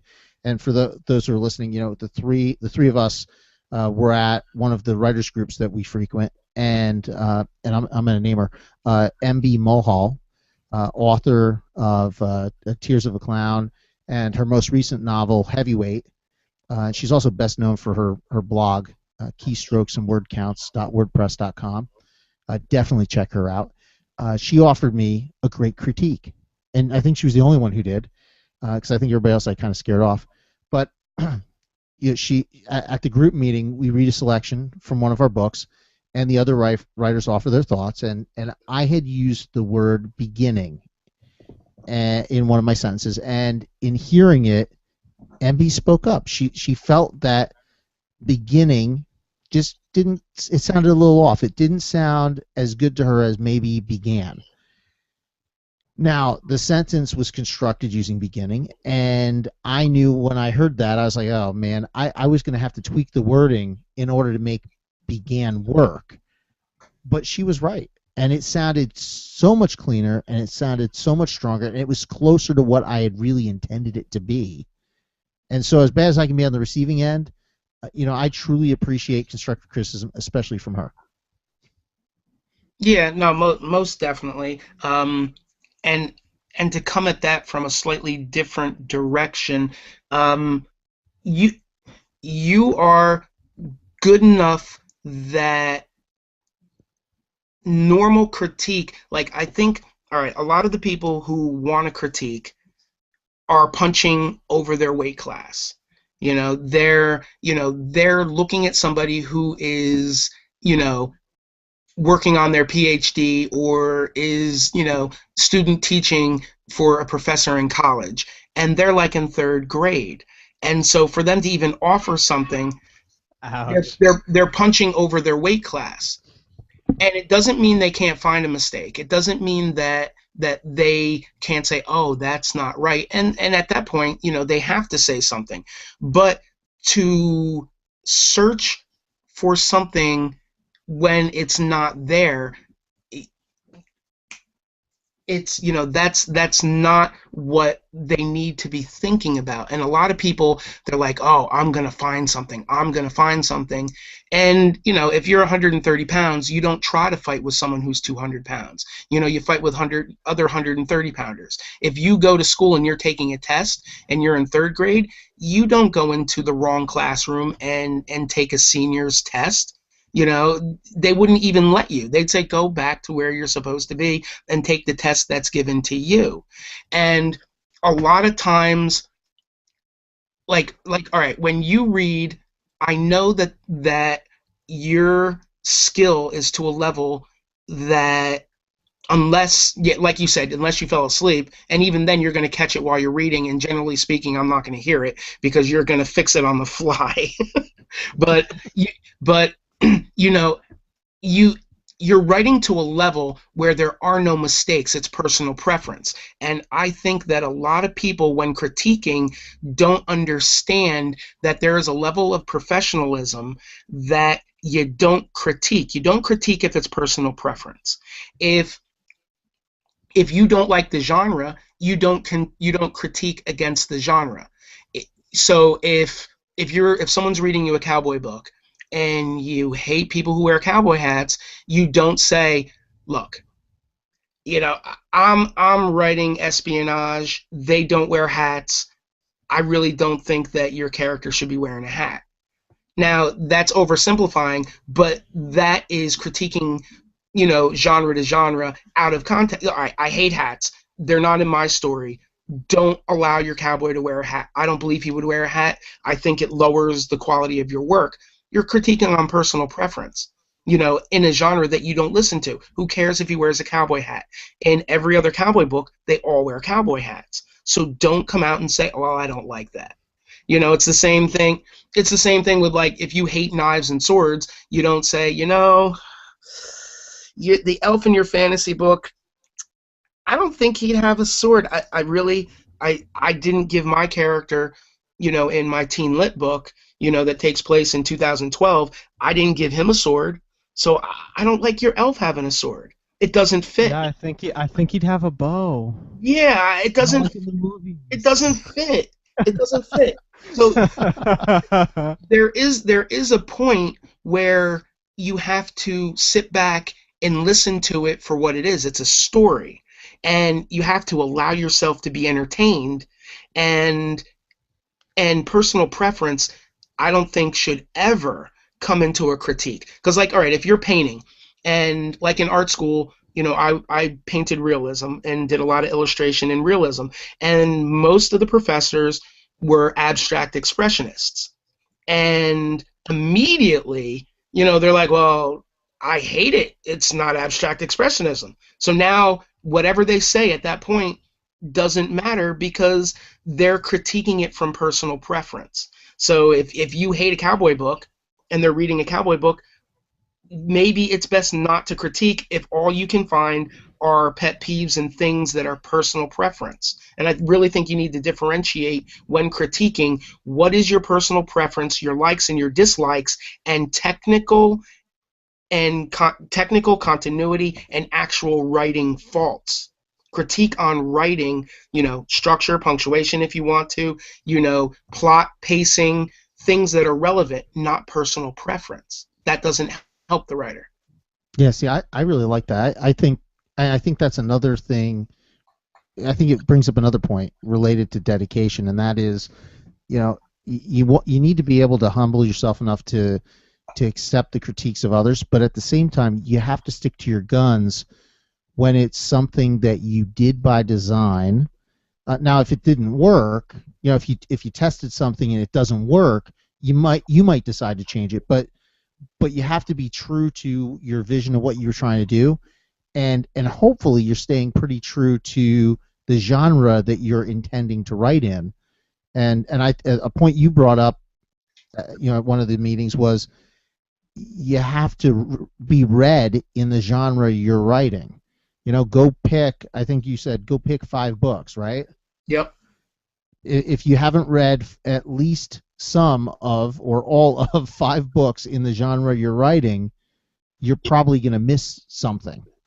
Well, yeah, and it's funny because the last couple of days I've talked to a number of writers about this, and one of the things that rang true, and I used that wasn't an accidental ring. If you don't read the books that are in your genre that are currently successful, you don't know what bells to ring. And if you think of the things that you have to hit as bells that you have to ring, then that makes it more easily understandable to the writers. If you're writing romance, there might be 5 bells you have to ring. And for someone who's teaching fiction, they might not be current in all the genres. They might not know what bells have to be rung in what genre in order to be successful.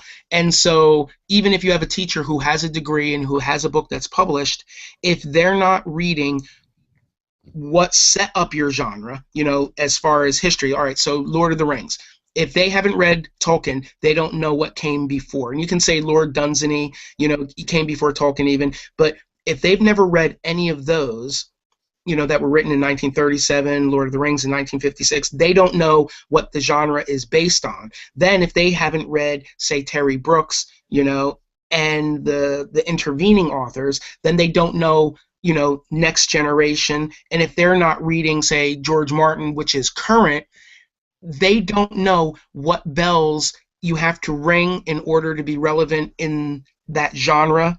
They don't know what bells you have to ring to be current and successful in that genre. And so it's very dangerous to have somebody who doesn't know anything about your subject matter critiquing you, but then as a writer, it's just as dangerous not to know yourself. If you're writing a fantasy book, you have to know what bells you have to ring. So. Yeah, absolutely. Yeah. If I'm thinking about So I'm glad we touched on critiquing and criticism, because I think it's one of the things that stops writers in their tracks. Even if they can get their book to the point where they, like you said, they get to the 80 pages, they get to 100 pages. The first time they go, and they a lot of times writers show up and they don't want to read, they don't want to share, they just want to hear, and I think that's pretty natural. But it's important to get out there and have an audience, whether you're reading it, and I that's my preference is to read it to someone, but also have some beta readers read your stuff, and be specific in what you want them to look at. Say, hey, look, I'm trying something out here. I want to see what you think. I want to see if it works. Alex did that yesterday at the writers group. He had a specific thing. He wanted to see if the point got across, and it worked. It worked well. People were able to give him feedback on that. Moving on in dedication, though. Yeah, most definitely. When I think about the stumbling blocks and obstacles that slow down our writing, or give us pause, and it may even just put us on permanent hold. We give up entirely. It amazes me that we have written as prolifically as we have, right? I mean, if all the different things that could have gotten in the way of life, and injuries and surgeries and everything else, right? That we had lots of reasons where we could have said that life or whatever it was intervened and just, we're not going to have time to write. But what advice, and Sasha, I'm going to direct this to you. What advice would you give to writers who may be on their own self-imposed hiatus, or who may find themselves hemming and hawing? They want to start up again, but they just don't have the time right now. What would you say to them? It's mental at that point, because, and again, what it takes to do it is generally, if you're missing what it takes to do it, then you're lacking what it takes to do it. Which sounds like you're oversimplifying. That was very Yogi Berra of you. Well, yeah, it sounds like you're oversimplifying it, but and that's what makes it difficult, because if you don't have it, you can't do it. And you can't do it if you don't have it. And so at that point, you have to develop it, cultivate it, and learn it. And that goes back to the discipline aspect of it. And you have to want it more than you don't want it.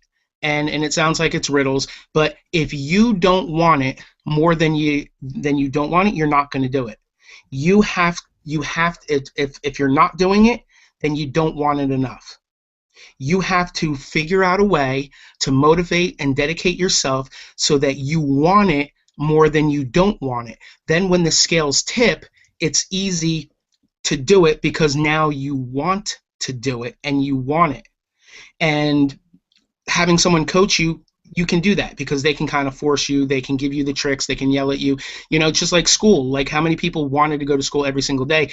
They were forced to. So if you force someone to do something that they want to do and they haven't been dedicated enough, it can happen. If you're by yourself, you have to change how you think in order to want it more than you don't want it. Now, can we stop, or can you hold on, because I have to.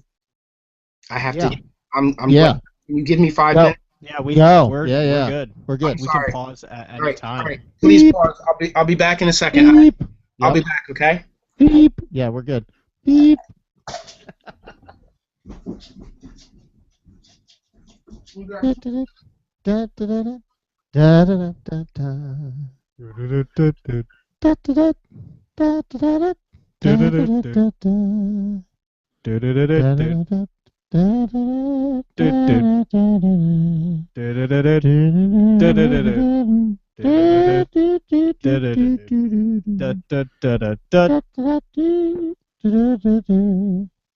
This is the best recording ever. Oh, man. That could be our new theme song. I don't remember how it goes, though, so it'll kind of be different every time. It'll be different every time. And there's no drums on that one. I like a little freestyle. I like our other theme song. There's drums in that. Yeah, and it's it's kind of actually a song. So Yeah, yeah, it was kind of written to be a song. Oh man, Sasha missed most of the music. That's a shame.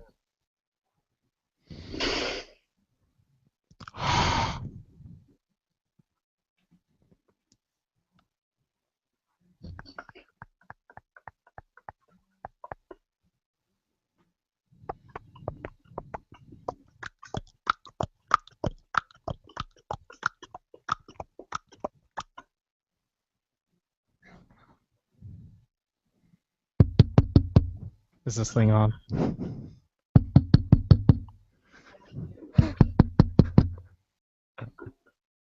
Hello?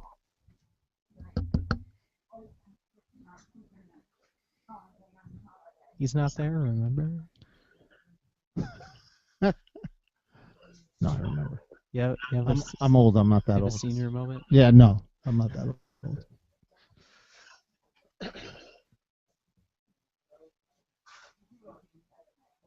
So what's the next topic?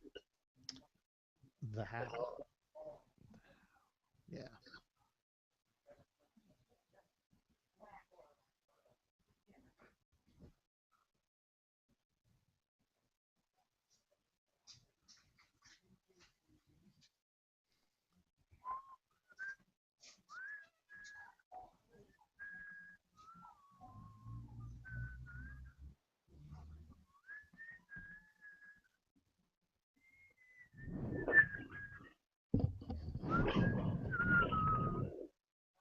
Do do do.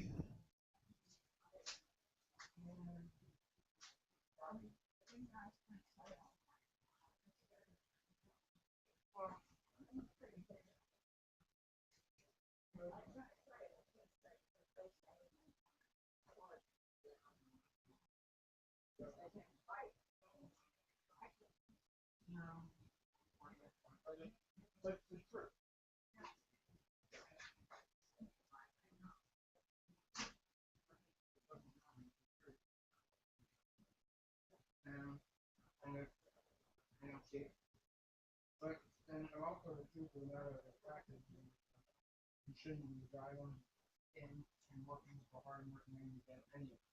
Right? So we're retired 20 years. So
Don't own that either, so I'll have to cut that out.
Does this count as an annoying sound?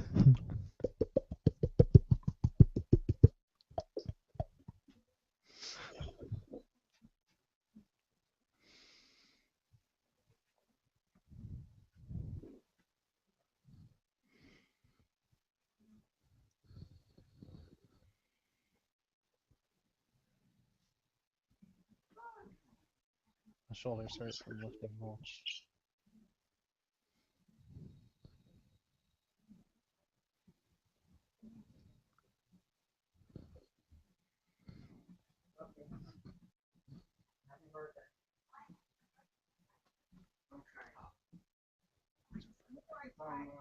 You always make sure. That's why I have to go. Yeah, at midnight. I know.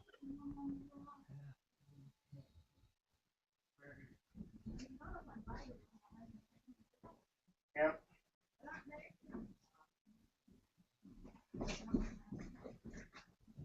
All right, I think I can say something.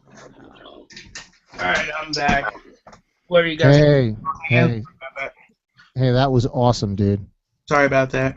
My No. I said that was awesome because it hit midnight and it didn't occur to me what midnight was, and then it occurred to me it's your mom's birthday. That is fantastic. Yes. How awesome. Absolutely fantastic. She is so sweet, and I obviously I'm cutting this out so it doesn't matter that we're saying it, but dude, I'm so glad that it's her birthday. That is so cool. What you guys doing anything fun today? I have no idea. All right, that's cool. Well, whatever. No, I think Sunday because Okay. she's combining them and she has plans. She wants to go to the aquarium, so I think we're doing it on Mother's Day. Oh, that's fantastic. Oh man, that's great. That's great. Yeah, I really love your mom. She's just really, really cool. Yep. I know it annoys you when we spend hours talking about nothing, but but that's just me. I can talk for hours and hours and hours. And Well, hours. yeah, well, so can I, and generally we do. Yeah, that is for sure. I think we just did that here. Yeah. And now to pick up right where I left off, yeah, personal preference. People should not critique on personal preference, and they have to understand that if any of them went into the bookstore and picked up a book and started reading it, it's too late to change what that author's doing. And if it's published, there's going to be an air of professional, it's going to be professional to an extent, otherwise it would never have been published. Even with all nepotism aside, there's going to be some presentability to it. And just because it's not written the way they would want it written, just because the character doesn't do what they want that character to do, just because it's not in the genre that they want, they're not going to critique every book that they're currently reading. They're going to read it to see what happens. And if what happens is good enough, then they will come back when the author writes something else. And I think a lot of people forget that when they're critiquing. They're trying to do like a line-by-line critique, and if the line-by-line is more than adequate, then you have to look at the big picture. And you have to sit back and allow yourself to listen to the story that the author is trying to convey to you. And what I started with is like when you read, I know that it's going to be professional. And for me to try to dissect it and find a problem on a line-to-line basis, I'm not going to be able to do it.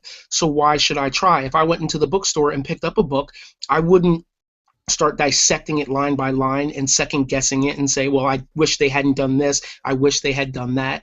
I'm along for the ride. And then when I get to the end of the ride, if I'm disappointed, I won't read anything by that author again. And I don't think any of them really, they forget they're hearing a story. They think they're listening to a bunch of sentences. They forget they're listening to a story. All right, that's it. Yeah. No, I think that's true. I think that's true. Now, fast forwarding about 5 minutes. The question that we stopped with was, what advice would you give? Wow. Yeah, I forgot. Haha, see, I got you. What advice would you give to someone who is on their own self-imposed hiatus? They're either hemming and hawing, or they want to start it up again. They just don't have the time right now. What would you say to them, especially if they're friends of yours? They're sitting in front of you right now, and they're going, "Oh, I just don't have time." What are you saying to them? I would say, you have to want it more than you don't want it. Oh, wait a second. I did. Yeah. Oh no, I'm Yes. done. I covered that Yes. topic. I covered that topic. You done with that topic? But no. In the end, they have to convince themselves that they want to do it more than they don't want to do it, and it's important enough to do it to sacrifice the things that they would rather be doing. And if they can't convince themselves of those two things, they're never gonna do it. Yeah, no, I think so. I think And so. so they have to change how they think. They have to change their mindset. See, I like that. I like that because the concept of changing your mindset, because so often we'll get people that'll come and talk to us, and they'll ask us, well, how'd you guys write those books, and how'd you find the time to do it? And even sometimes people come to me and say, well, I started writing something, but I'm kind of stuck and I don't know where to go from here, and they'll claim writer's block. And to us, I guess it's easy to hem and haw. It's hard to have that courage and to be brave enough to face it head on and say, look, I am going to work through this. And I think a lot of people just look at it and they see the obstacle and it gets too big for them. And one of the things that we teach our clients at Mountain Movers Consulting is that when you face an immutable obstacle, when you come face to face with an immovable mountain, your goal is to take that absolute and make it obsolete. And it's more than just something that sounds like it rhymes. You literally have to take something that is not going to get out of your way and make it obsolete. And the way you do that is you ask yourself, what would it take to get rid of this obstacle? What would it take to make it not matter anymore? And then the second thing you do is you ask yourself, well, what do I need to be willing to do in order to overcome that adversity or to achieve the goal? Because in the end, it doesn't matter to the mountain whether you went over it or around it or under it or through it. It might matter to you, but when all's said and done, you have to be willing to do what it takes to take that absolute, the stumbling block or the all stop, and make it obsolete. Make it not matter. Put that mountain in your rear view and make things happen. And because I think the three of us all realized that early on. Things get hard. Sometimes the words aren't coming out the way they should. Sometimes you're passing out because you aren't getting enough sleep. Sometimes things in life do come up and you have responsibilities and you have to go take care of those.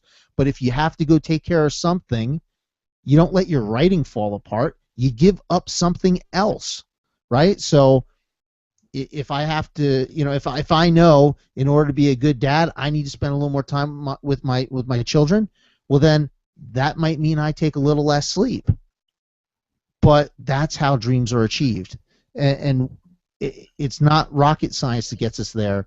It's determination and it's dedication. What do you guys think? Oh yeah, most definitely. And it's funny because every time you speak, everything that you say, it's like inspirational and it inspires me to say more. That's probably why the two of us never stop speaking. Well, I told Alex when we took a brief break, Alex said, man, we're going on 2 hours. We probably could have two 45-minute specials out of this. And I was like, yeah, well, I mean, some of it'll chop down a little because we have some breaks in there and stuff. But the reality is if it's 2 hours, we'll just do 4 episodes. It doesn't matter to me.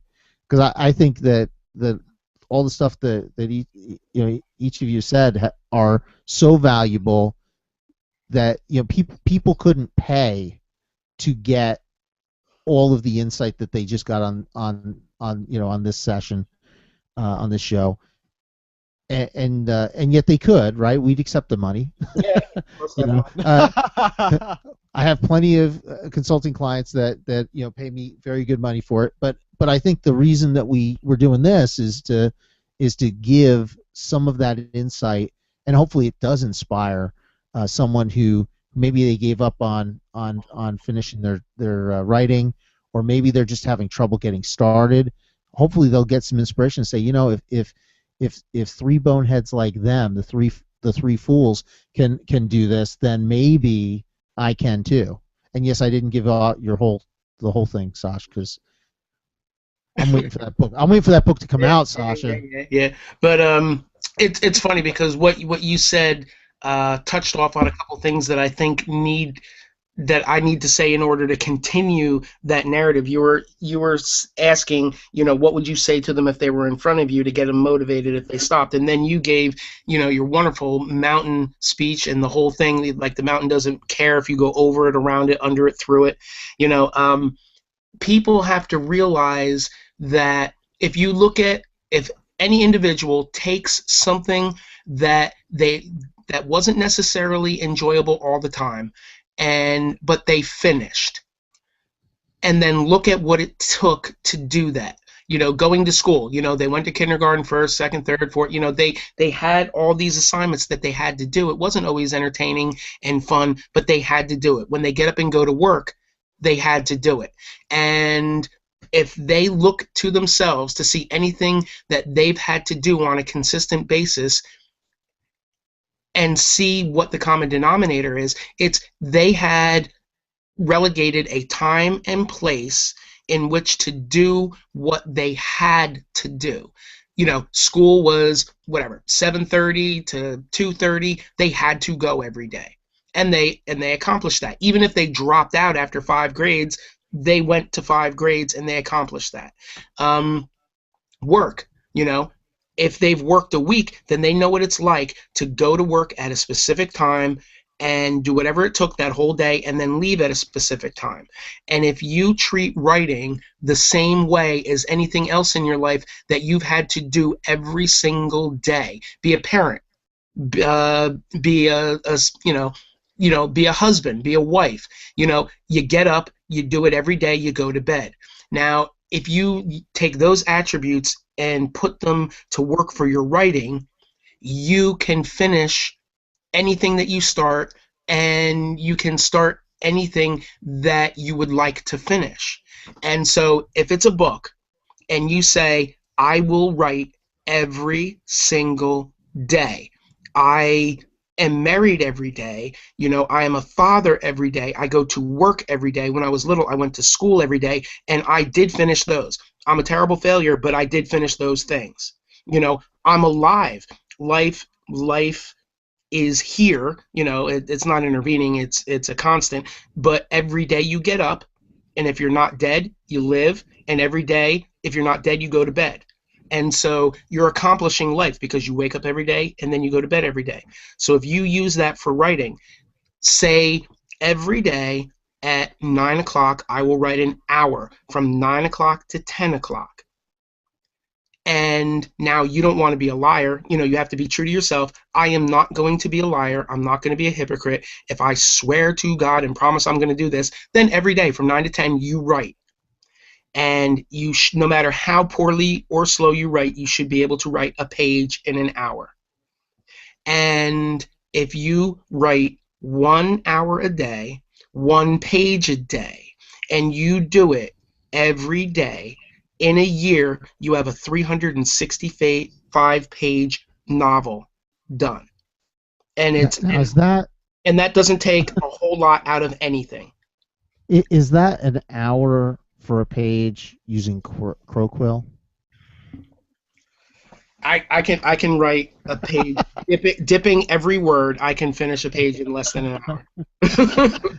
I knew of all of us on the phone, you were the one I should ask that question of, because because so for our listeners who heard that all the different contests Sasha won, the most recent Camp Nano where he wrote 50,000 words in 30 days, and I 50,023 days. yeah, well, okay, all right, we had 30 days. Yeah. You just were a piggy and you went fast, but you hand wrote the great majority. Was it the whole 50,000? 50,000, 52,000 were handwritten. And one of those pages was using ProQuill, right? You actually were sitting there dipping a pen in ink and going to town for one of the pages. That was rough. And then you thought better of it, right? Oh yeah, yeah. I didn't like that too much. Oh yeah, not good. But again, to digress for 1 second, 1 hour a day, 1 page a day, you can write a 365-page novel in a year, and anybody can give up 1 hour, no matter what you do. If you sleep 2 hours a night, well, if you don't die with 2 hours, you won't die with 1 hour. Give up an hour and write that page. Yeah, no, I agree, and I think people. It's the same reason people don't exercise, right? They say, well, they just don't start, a lot of them, or they start and they do 1 week and then something falls apart and they miss 1 day. And when they miss the 1 day, they use it as a good excuse to just not go back. And you can write while you're shitting on the toilet. You can write during your lunch break. You can write while you're laying in bed. That's right. Done a day.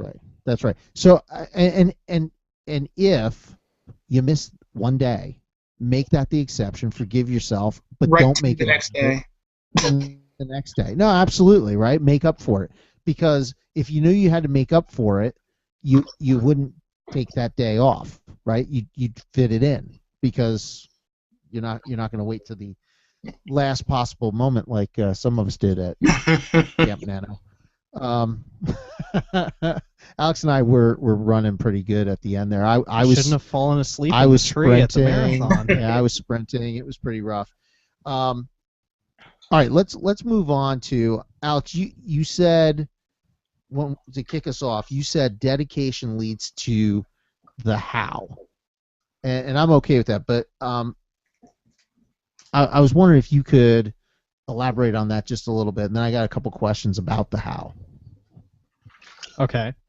Yeah, I was gladly surprised as we were talking, because Sasha put it one of the best ways that I think it could be explained is, it's, you have to find it by going through that evil cycle of,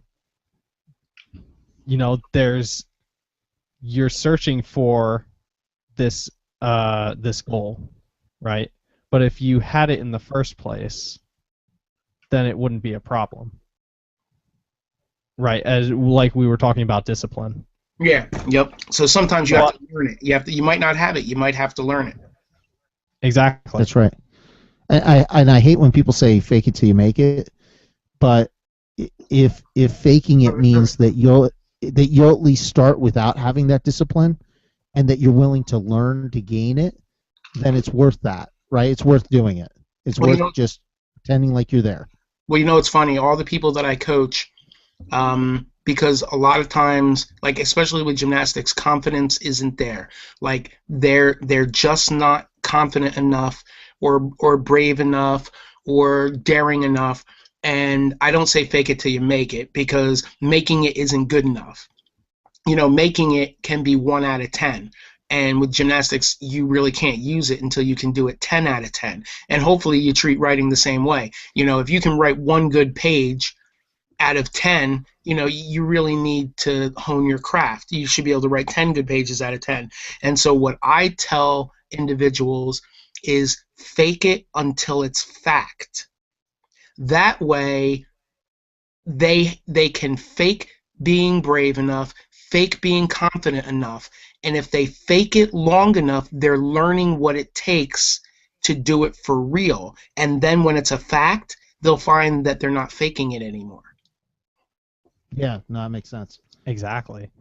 Yeah, and I think that's good too, because it. We're gonna cut here because I just lost my thought.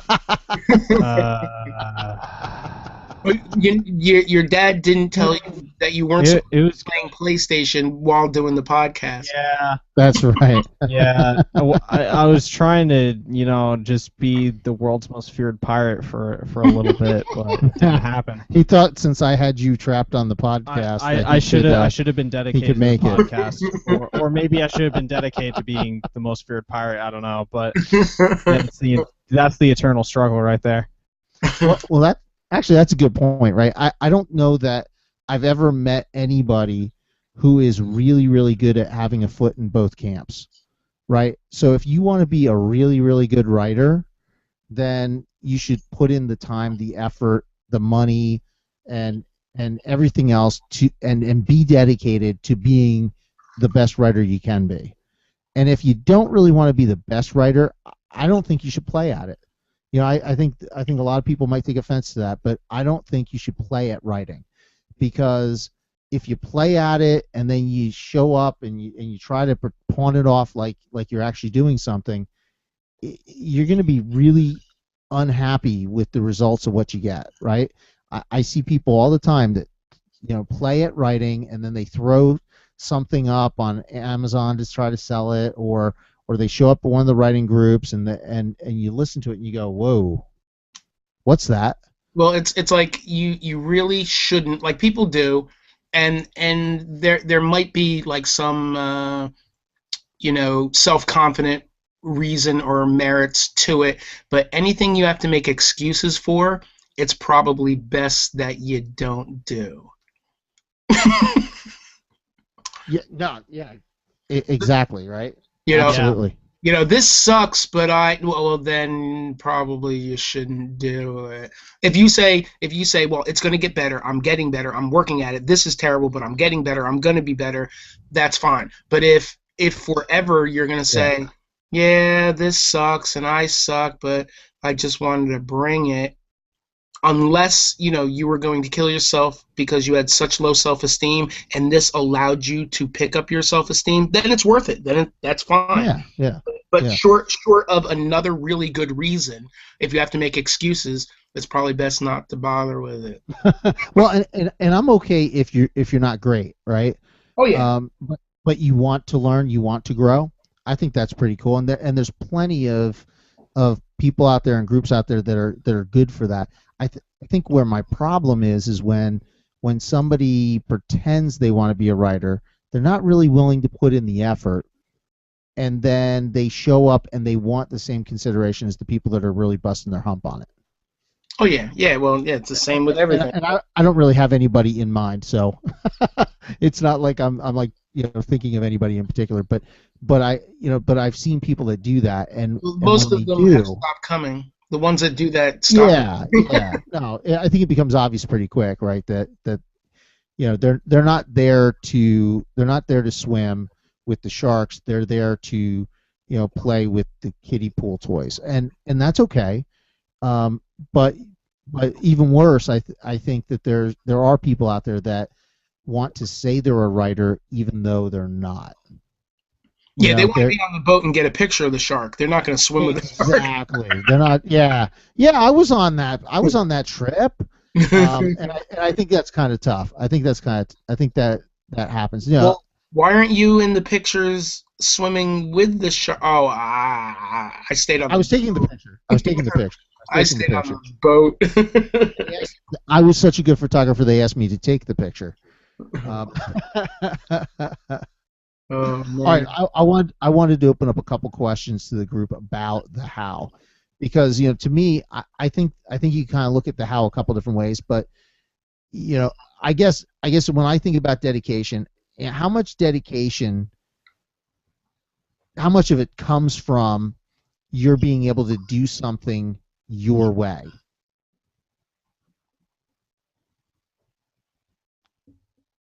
Clarify your way. So Explain so your way. yeah, I mean, so if you want to write a book, how much of the dedication that you're going to put into it comes from your being able to do it the way you want to do it? Well, it it's going to be different from me because I think I come at it from a different direction. Like, I was an artist illustrator first, and when you're an illustrator, you're work for hire, and so it's never gonna be your way. So you learn very young that you might have to change it, and so you don't get so attached to it. Sure, you'll do a painting for yourself, and then that you can do your way.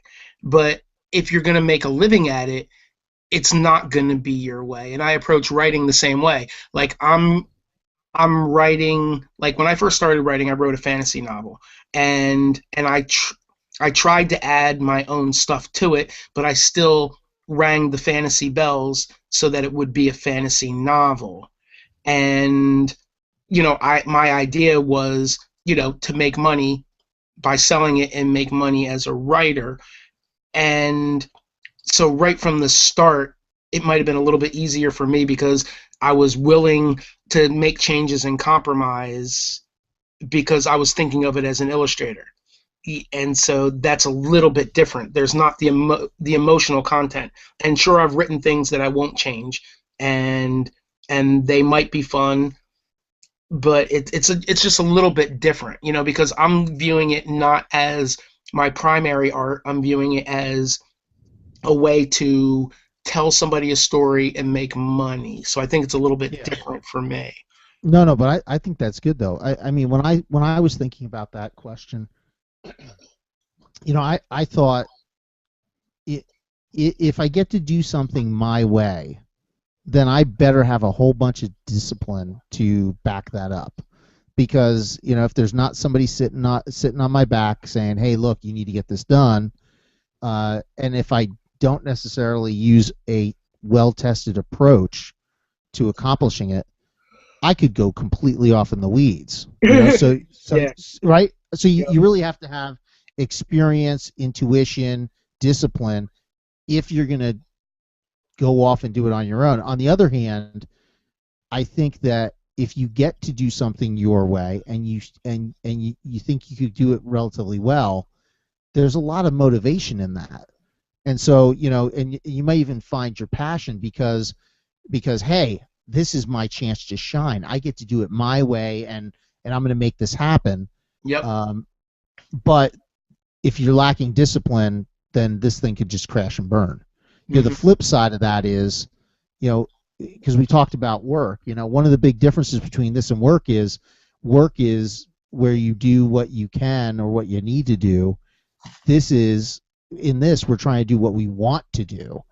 And so in work, a lot of times you don't get to pick how you do it. It's kind of dictated, like you said, when you're freelancing, the person that you're doing the work for hire for kind of gets to decide what it looks like and how you're doing it and when it's due. And so it's, even though that provides some discipline or some constraints around it, I think what that also can do is that can also drop your motivation, or it might not be aligned with what you're really passionate about. And so you need discipline there too, right? You have to keep reinvigorating yourself to have that dedication to making it happen. Yeah, no, most definitely, most definitely. And it's just funny because I think one of the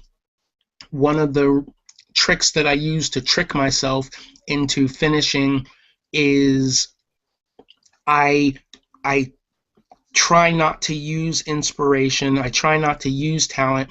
I try to treat it as a job where I have to do it.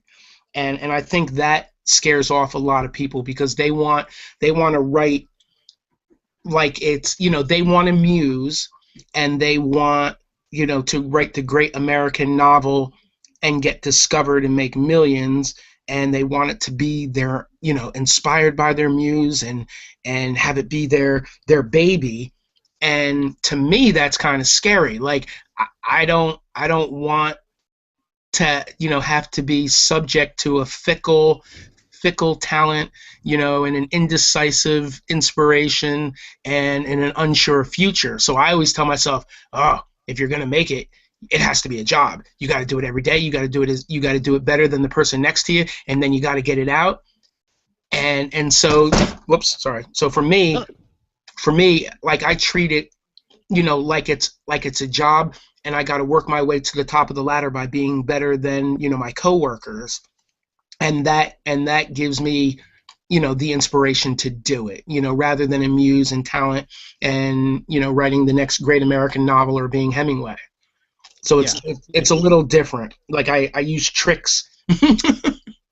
Yeah, and I think that's a good way of showing just the dedication that you have to this art form, is that you're willing to sacrifice things that other people, I guess, would call some of the pleasures of writing. Like, they have their muse and they're going to make millions, even though that usually does not happen.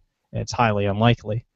But you know that in order to truly become great at this, that you do have to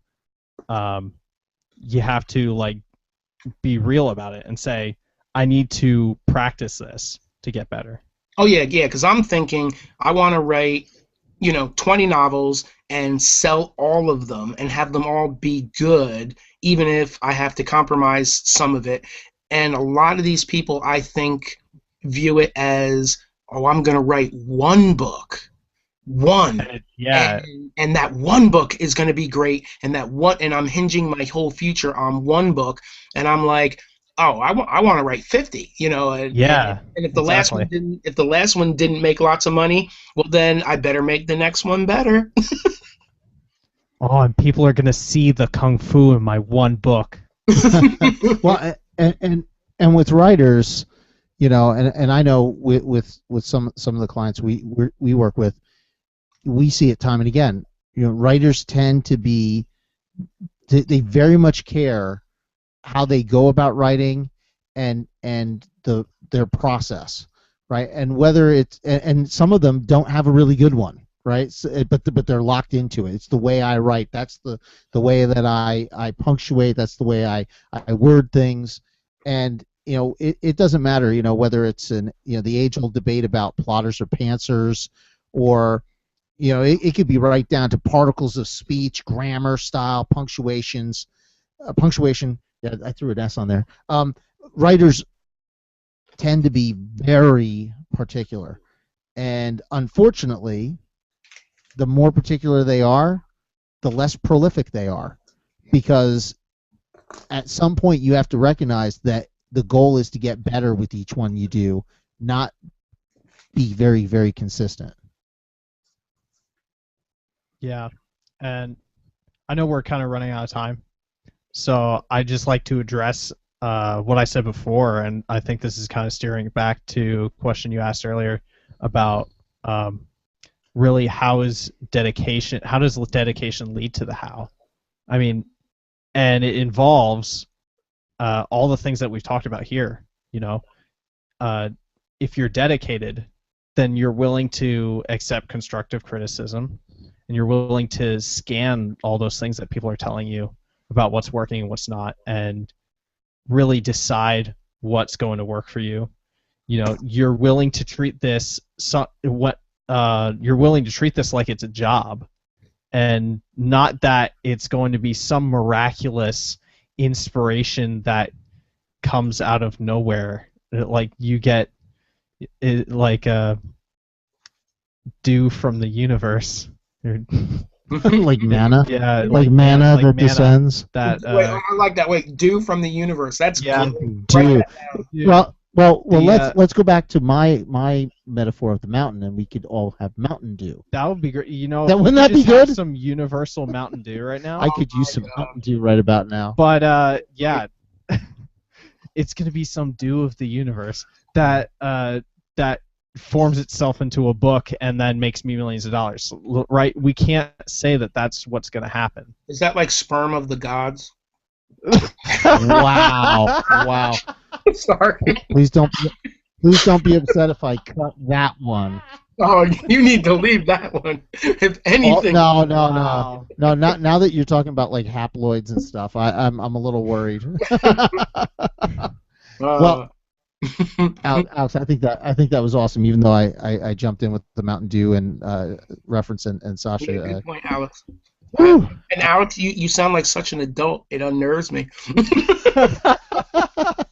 Just wanted to Yeah, add so- that. He remembers how young you were when he first met you.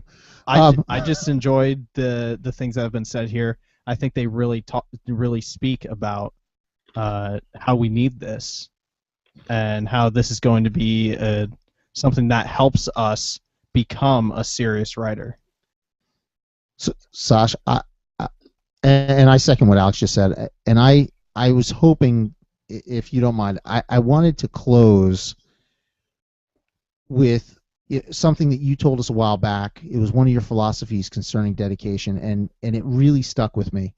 So to close out the topic, would you be willing to share your thoughts on putting all your eggs in one basket? Because if we realize that we have to sacrifice in order to achieve our dream of writing, quite frankly, it is exactly that, putting all your eggs in that one basket. Yeah, and yeah, I'd love to share it because I've used this before more times than not. I've used it with coaching, because when you think about anything that's worth achieving and anything that you want, a lot of times you can think of it as a pyramid, and the base is very wide, and there's a lot of people at the base. And then as the base gets to the top, it starts narrowing and narrowing until you get to the very top, and a lot of times the very top there's only room for one. And so you take the whole writing populace of the world, that, you know, millions, hundreds of millions, whatever, it's they're the base, and then as you get to the best writer in the world, there's only room for one person on top of that pyramid. and then you have to look at how hard it is to get there. And, you know, if you say that you have, you know, a normal basket, and we'll take the Easter Bunny's basket, you know, it's a big basket, but it can only fit so many eggs before he has to go refill it. So you have a basket, and then you have a road, and you have, let's say, 6 eggs. Okay. Now, this goes against, you know, conventional thinking, because everybody's going to tell you don't put all your eggs in one basket. And the reason why they tell you not to put all your eggs in one basket is because if you put all your eggs in one basket and you don't make it, then you're stuck without eggs. And that's almost like a misnomer. Like, that's a mistake in itself, because it doesn't take into consideration any of the other variables. You have to think.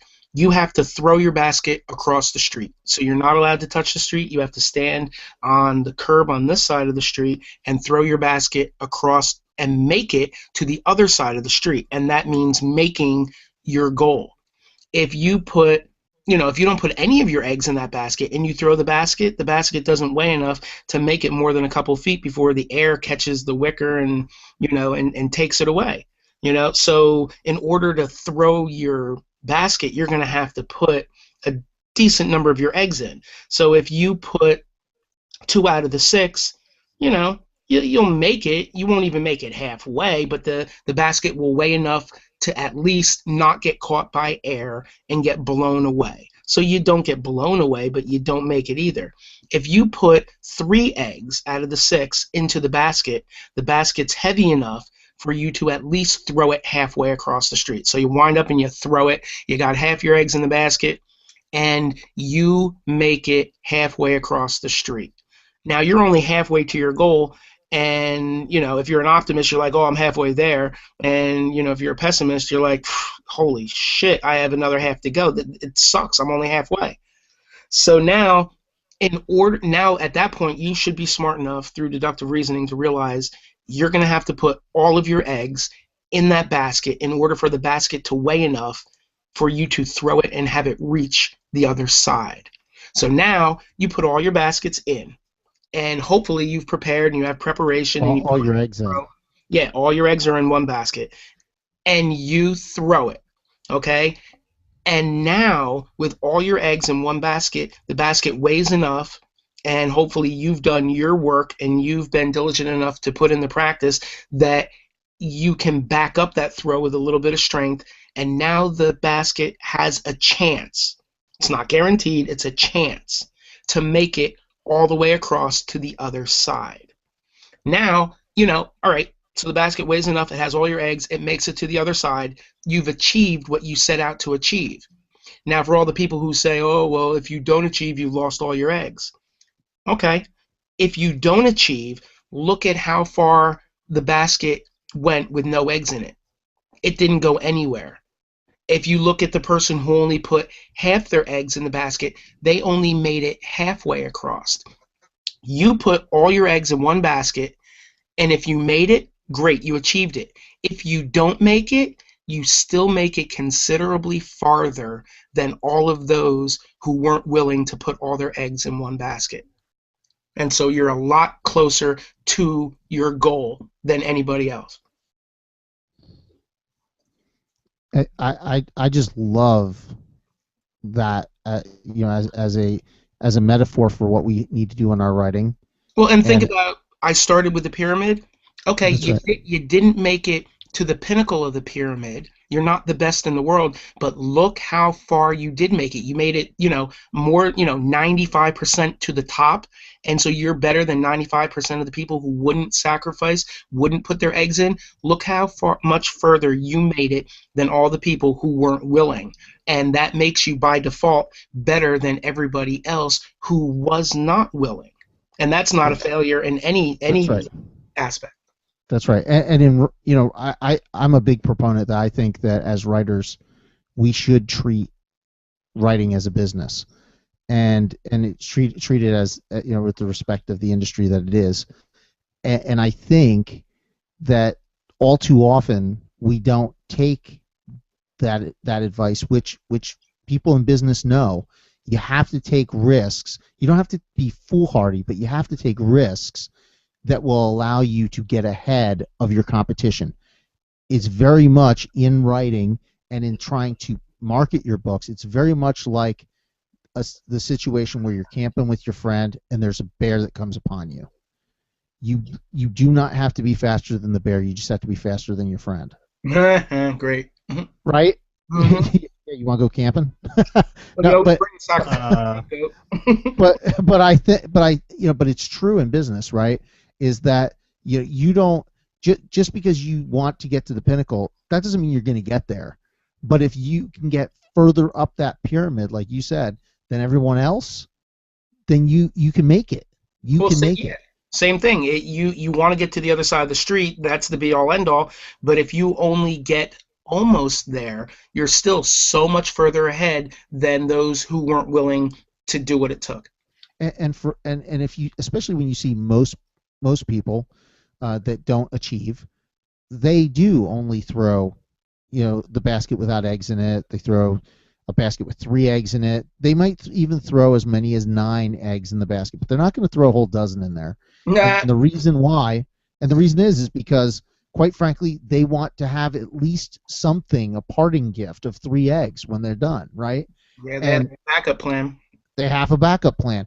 But if you half-ass anything, especially in business, if you half-ass it, what you find is you don't get any further than everyone else, and you have no way of differentiating yourself. The people that go out and they swing for the fences, especially if they build up their skill and they're talented enough that they could make the fence, the people that swing for that by and far make more money than everyone else. They're more exciting. They have more fans, and when they do hit it out of the park, they are heroes, and that's what people remember. They don't remember the 25 other guys that just went halfway and collected a paycheck. They remember the people that were heroes and saved games and won. And so, well, and I just really like that. I like that metaphor that you use. Well, and here you go. To cap it off with being an ass. The people who only put a couple eggs in their basket and then throw the basket, into the street, those are the same people that come to writing group and go, oh shit, this sucks. Yeah, I mean, it's rough when you go to play it safe, right? When you get there, you don't like it. You're like, oh man. Yeah, yeah, yeah. Yeah, and that's like the antithesis Or- of having that dedication. Or back to the only 3 eggs in the basket. They don't even go to a writing group, right? Because they know it's crap, but they're still writing. But they just aren't going to dedicate more of their time, more of their effort to hone their craft. So, Yep. all right, Sash. Hey, thank you so much for dedicating your time to help other writers. And so, we'd like to thank our special guest, Sasha Rott, author of the mystery crime thriller Tempting Fate Can Be Dangerous. It's available on both Amazon.com and BarnesandNoble.com. For more information about Sasha and his works, you can check out his writing at LQMPublishing.com or check out his artwork at Sasha Rott. That's SASHARAUGHT.com. And Sasha, we'd love to have you back and maybe interview you about your book, Tempting Fate Can Be Dangerous. And thank you very much for having me. This was a lot of fun. Awesome. And Awesome. you'll know it's him because it'll be another hour-long special. Yeah. Oh, man, this is gonna be 3 1 hour episodes. This was long. Yeah, it was definitely long. It was It was definitely fun. long. It didn't feel like it though. It flew. Oh, thanks, man. Thanks. Very enjoyable, guys. Thanks a lot. Oh, thank you. And we want to thank our listeners so much for taking time out of their day to listen to our show.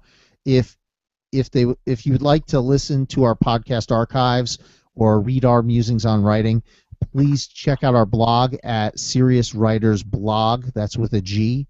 .wordpress.com. And we hope that you heard something that will make you think and will help you to become a better and more serious writer.